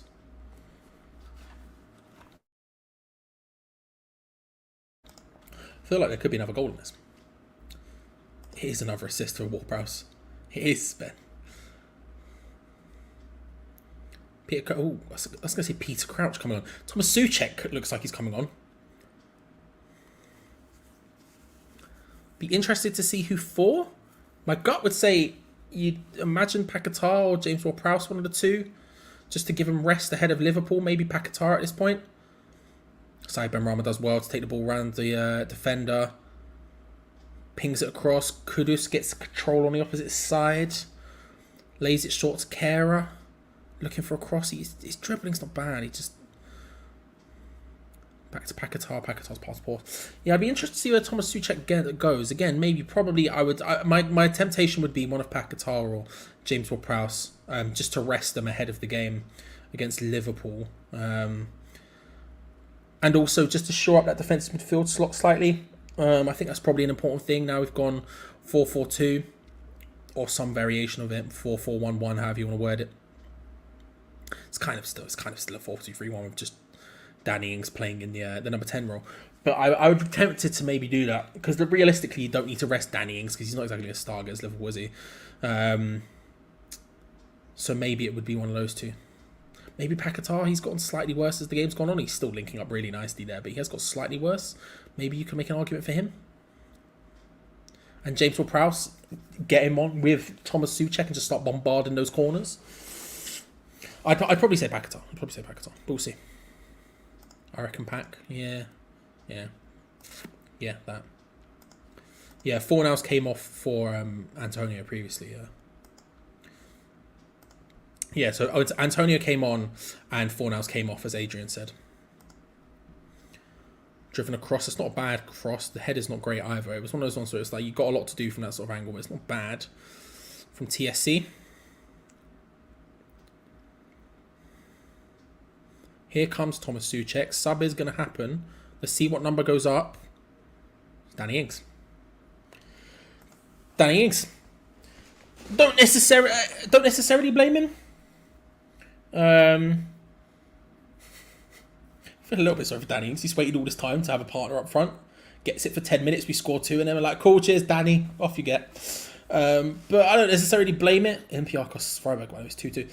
I could imagine a situation in which... I mean, Souček makes sense. We needed someone more defensive-minded in centre mid, in my opinion. We just needed that. So if we're bringing on Souček, that's not necessarily a bad idea. I'm surprised by keeping off both Paqueta and James Ward-Prowse at this point, but I guess it's one of the more important things we've got going on. Who takes the number 10 role would be the interesting shout for me. You would imagine it be Paqueta, although James Ward-Prowse is obviously capable of playing in those roles as well, but you would imagine it be Paqueta just behind Antonio, Kudus and Benrahma. That's awful from TSC, and all of a sudden we have a throw-in off of literally nothing. I don't know, bless him. I don't know. He'll get game time. He'll get like 30 seconds at the end of the game and be offside 4 times. It'd be great. Don't worry about it. It'd be great. I feel sorry for him, to be honest. But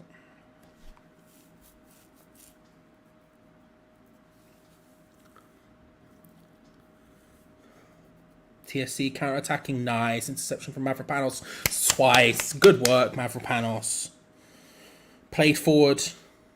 And Paqueta, who is the one who's furthest forward, he has Antonio on the far left. He has Kudus on the far right. He finds Antonio in a really good spot. Oh, Antonio, that touch, my friend. Paqueta over the top. Antonio.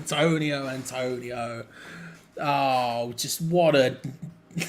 That touch was awful. It came to him in such a nice position and he just took such a bad first touch. Paqueta, frustrating. I mean, we could sit here and we can insult them. They were 1-0 up literally less than 10 minutes ago. So we could sit there and insult them. I think that's why, because they were 1-0 up 10 minutes ago. I think when you have a midfield 2 in a 4-4-2 of Paqueta and James Ward-Prowse, you're in a bit of trouble defensively. Like, there is not a lot going on there in terms of defending counter-attacks and stuff like that. Don't get me wrong, they both work their socks off and they're good at what they do, but getting there is a bit of an issue, especially James Ward-Prowse is not a fast guy. So you want someone who's a bit more defensively minded, who can control that space a little bit better, and then at the same time, you just have someone who, we've seen a lot of opportunities from corners, just get another guy on who can score goals from corners. You know, that way we don't have to hope 5'9" Kudus can get scored a header. Let's just ping it in at Souček and Mavropanos and like. I think it's the right substitution to make. I'm shocked it was Danny Ings who came off, but I think it's the right substitution to make personally. I understand it perfectly.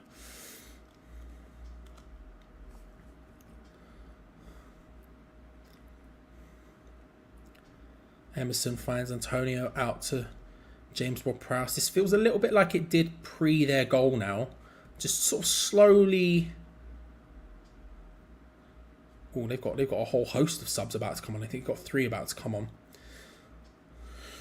Just taking our time again now with 10 minutes to go, 11 minutes to go plus stoppage time. Taking our time, passing it around relatively calmly, relatively coolly.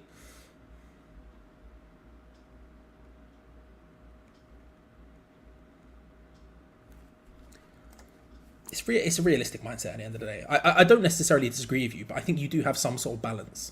You know, I think you do have to have some sort of balance. It doesn't matter how good. You know, Manchester City are the best team in the world. You know, when they face the likes of Luton or whatever, they're still playing Rodri. You know, you do need to have some sort of balance in the team. It doesn't really make a difference who you are. I just think that's just a realistic point. I 100% appreciate it though. Like, I'm not saying it's wrong. I think part of it, yeah, why not go at them and try and finish it? Like I said, that's why I would have kept Danny Ings on.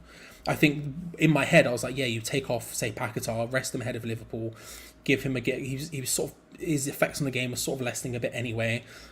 Keep him on and then just get Danny Ings involved and really keep going at it, because I don't think that would change it too much. It just gives you like a little bit more defensive solidity, but he decided to take off Danny Ings, which is the more whatever in my opinion, but you know.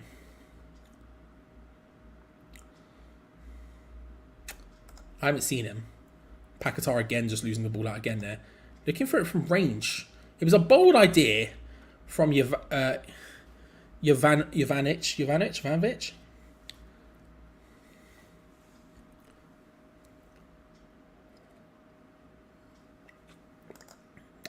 Probably not, but at the same time, then they're not playing in Europa League right now. You know what I mean?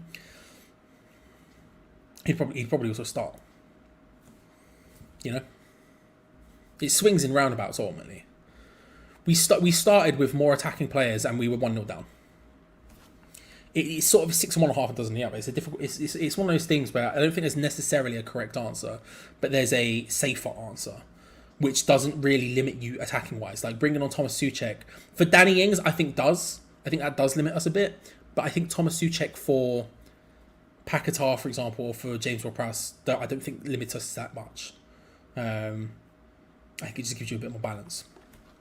This is, again, TSC have earned the right to be in this competition. I cannot earn that enough. They were 1-0 up against us. There is a sort of an element of having to be realistic about that fact and going, if we don't win this game, that's a big negative. Big negative. Corner, James Ward-Prowse to take it. Whipped in. Souček! 3-1. Thomas Souček, header from a corner. Ladies and gentlemen. 2 + 2 = 4. James Ward-Prowse whips it in. Thomas Souček near post. Really nice header, to be fair. Really nice header. Really good header. Gets into a really nice position.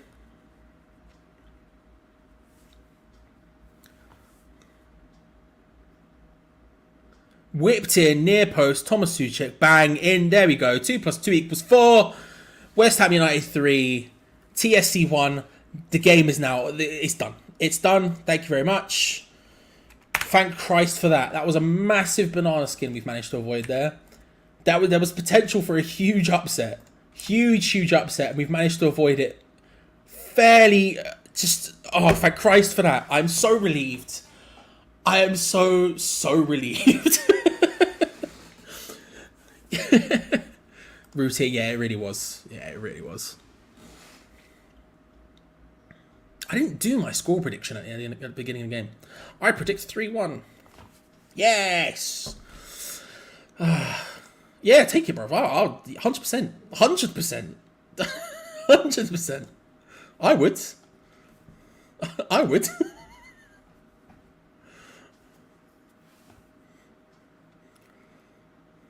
Mavropanos dives into that. I'll tell you what, something else you did say, but Gates in the midst of all that. I think it was you who said it, and sorry, go past. I like Mavropanos.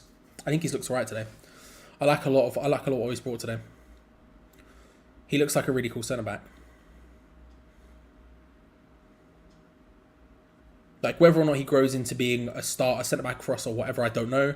But like as someone who's going to play in Europe, someone who's going to play in the squad, someone who's around if injuries go down or whatever, really happy with Mavropanos. I think it was you who said it, Gacy. It might not have been. I apologise if it wasn't. If I've taken someone else who said that away from you and given it to Gacy, I apologise to whoever that is. But yeah, Kudus looking to take it round and maybe a bit unnecessarily, but we force him back regardless. James Ward-Prowse chasing him down like a terrier.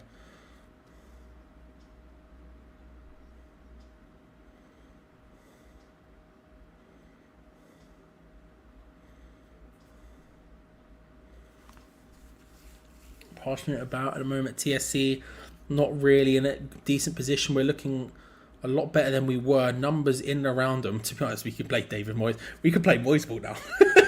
I mean, positionally, we kind of are a little bit. Nice ball out. James Ward-Prowse to Paqueta. Finds Ben Rama. Kudus is on the far side. Can he find him? Antonio steaming on the overlap. Can't quite find him. Finds Kudus instead. Antonio's at the far post. Maybe try and look for the cross for him. Oh, a little bit awkward between Ben Rama and Souček. Souček hits it again there with his weak foot. Palmed away. Antonio. Oh, it's over. Or just wide. Corner again. This is what I've been saying. Just pepper that goalkeeper, man. Little bit of mix of communication there between Ben Rama and Souček, but thankfully it ends up working out. Souček hits it, palmed away from the goalkeeper. Antonio then plays it in. I think it might be the goalkeeper gets the touch, and so does the defender, and it goes out for a corner. Here comes Maxwell Cornet for Lucas Paqueta, ladies and gentlemen. Tolentino Colera de Lima, as the graphic for some reason has decided to call him, for Cornet. On he comes. A rare 5 minutes for Maxwell Cornet. Pardon me. Usually Maxwell Cornet, you're getting 30 seconds max out of him. Listen, we're vibing. 5 minutes. He could be offside 20 times in that time. James Ward-Prowse to take the corner. Right hand side. Go on, get us another one for the bands. Go on, why not? Do it for the bands. Do it for the boys. Whips in. Header. Focus. Oh. Antonio header just glances just wide. Thomas Souček at the back almost managed to sprint in and get on the end of it. For his seconds, quite getting it, just close enough. Close. Yeah, so that he's beautiful. He's beautiful.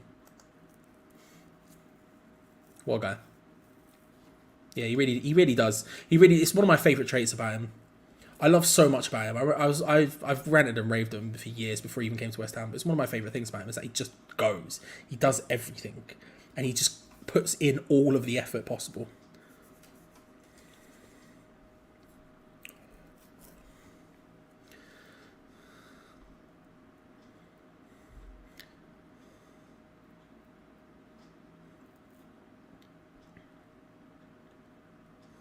Mavropanos. Nice little flick out to Ogbono, who's in a very awkward position, but Emerson was sort of covering for him, and Ogbono was just sort of in an odd position. Emerson trying to bundle his way forward. I'll tell you what, he manages it. The through ball from Antonio there was emphatic, let's say. it was a stretch, but it was emphatic.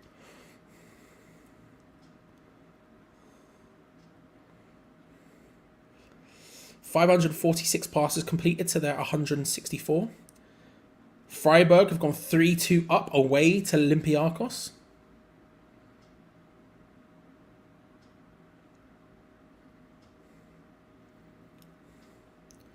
Emerson finds Souček. Nice first touchdown to Cornet. 1-2 doesn't work out. Poor pass from Souček goes out for a throw-in to TSC.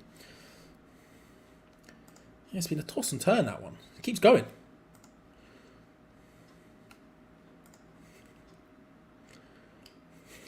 What's the line? Do you ever watch Phone Shop? I don't know why I'm making a Phone Shop reference right now. If you ever watched Phone Shop, the one where the guy, he's like, the Ras Prince area manager, he's like, you remind me of young me.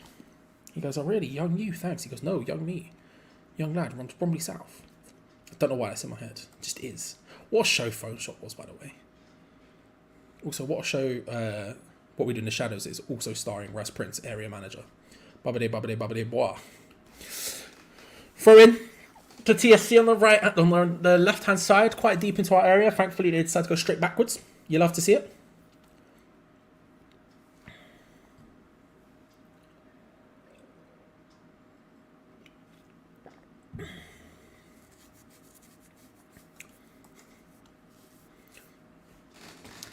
Could have. It's such a potential. I'm so relieved, man. I'm so relieved. Such a huge potential banana skin, and not only that, it was like what happened. It was like we slipped on the banana skin, and then as we were in the air, we sort of tucked and rolled and landed it as like a backflip.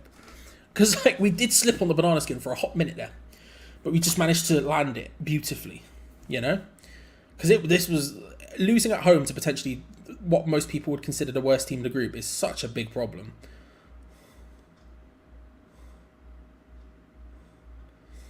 Their player's gone down with cramp. For some reason, the referee stops it. I'm surprised the referee stopped it for cramp. If it was something more major, then I would have understood. But for cramp, it's a banging show. It's such a great show.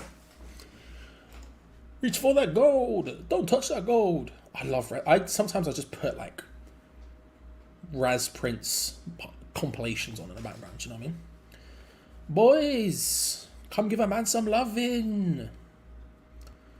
Don't worry, it's just a little bit of sweat. No hats, no trainers. Boosh. sorry. My brain has fully just taken off in its own little world there. I apologise, everyone. Benny is Grealish without the goal threat, the calves, and some of the ability, if we're being honest about it. Like, I like Ben Rama, but it's just like, you know, he is what he is. You know what I mean? It's frustrating, but understandable. We needed to get the win. You needed to get the win. I understand it. I would have preferred Mubama as well, personally, but I understand it, you know. 4 minutes of stoppage time, 3 minutes played. At this point, I'll ask you for your man of the match, ladies and gentlemen.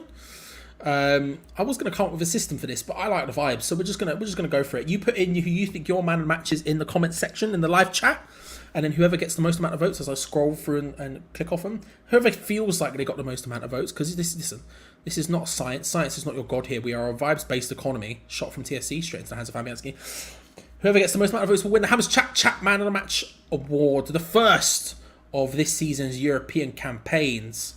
Let me know who gets your man of the match. Oh, nice. Big. Nice. Do you know what I just finished watching? Not a comedy necessarily, although it's quite funny. I just finished watching Interview with a Vampire. Oof. It's good. This is good. If you lot watched the original film, you liked it, or liked the book, or liked it, or just like sort of vampire-y stuff. Oh, it's good. It's good. Not a comedy, but not for us. Oh, I love that meme. That's one of my favourite memes. Mirosevsky's coming on. One of my favourite memes.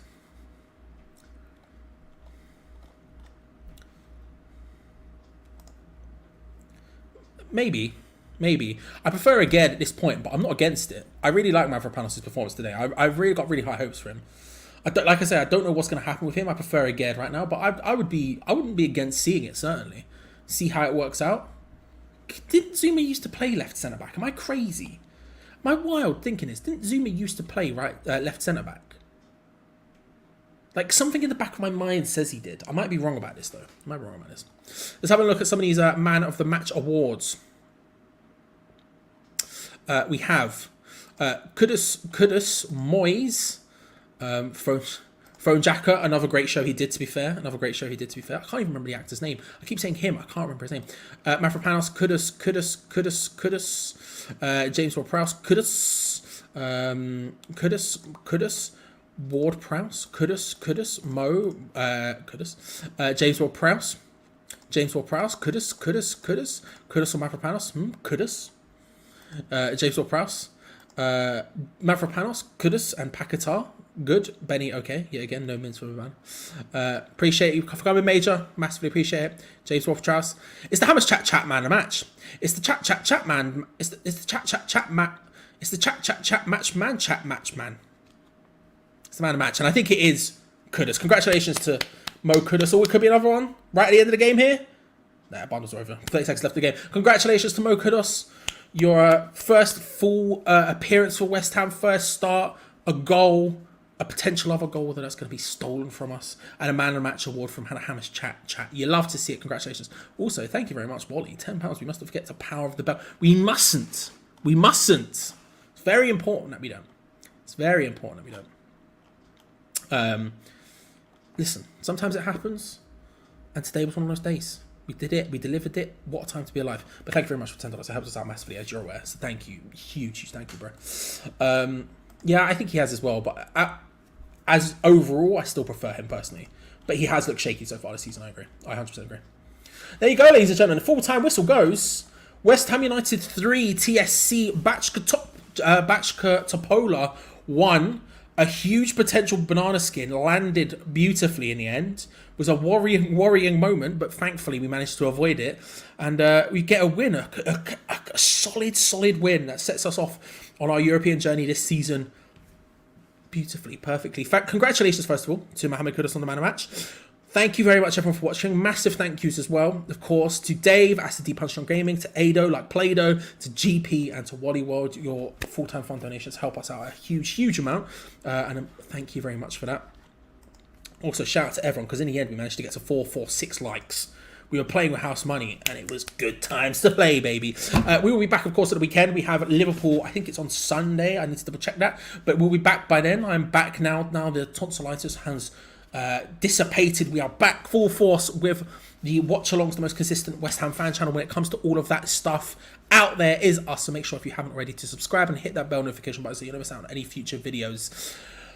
West Ham United win their first Europa League fixture, their first group stage game, 3-1. Kudus gets the goal. Beautiful time to be alive. But ladies and gentlemen, make sure to stick around because there will be, of course, the live match review with Geo Gonzo in just a few minutes on this very channel. But thank you all for watching. Massively appreciate it. Thank you all for joining. If you've watched it live, we massively appreciate you all. Good to see you all back. Good to see you all after, a couple of days off and all that. Appreciate you all. Come on, your irons. Enjoy yourselves and I'll speak to you later. Bye, everyone. Bye now. Bye.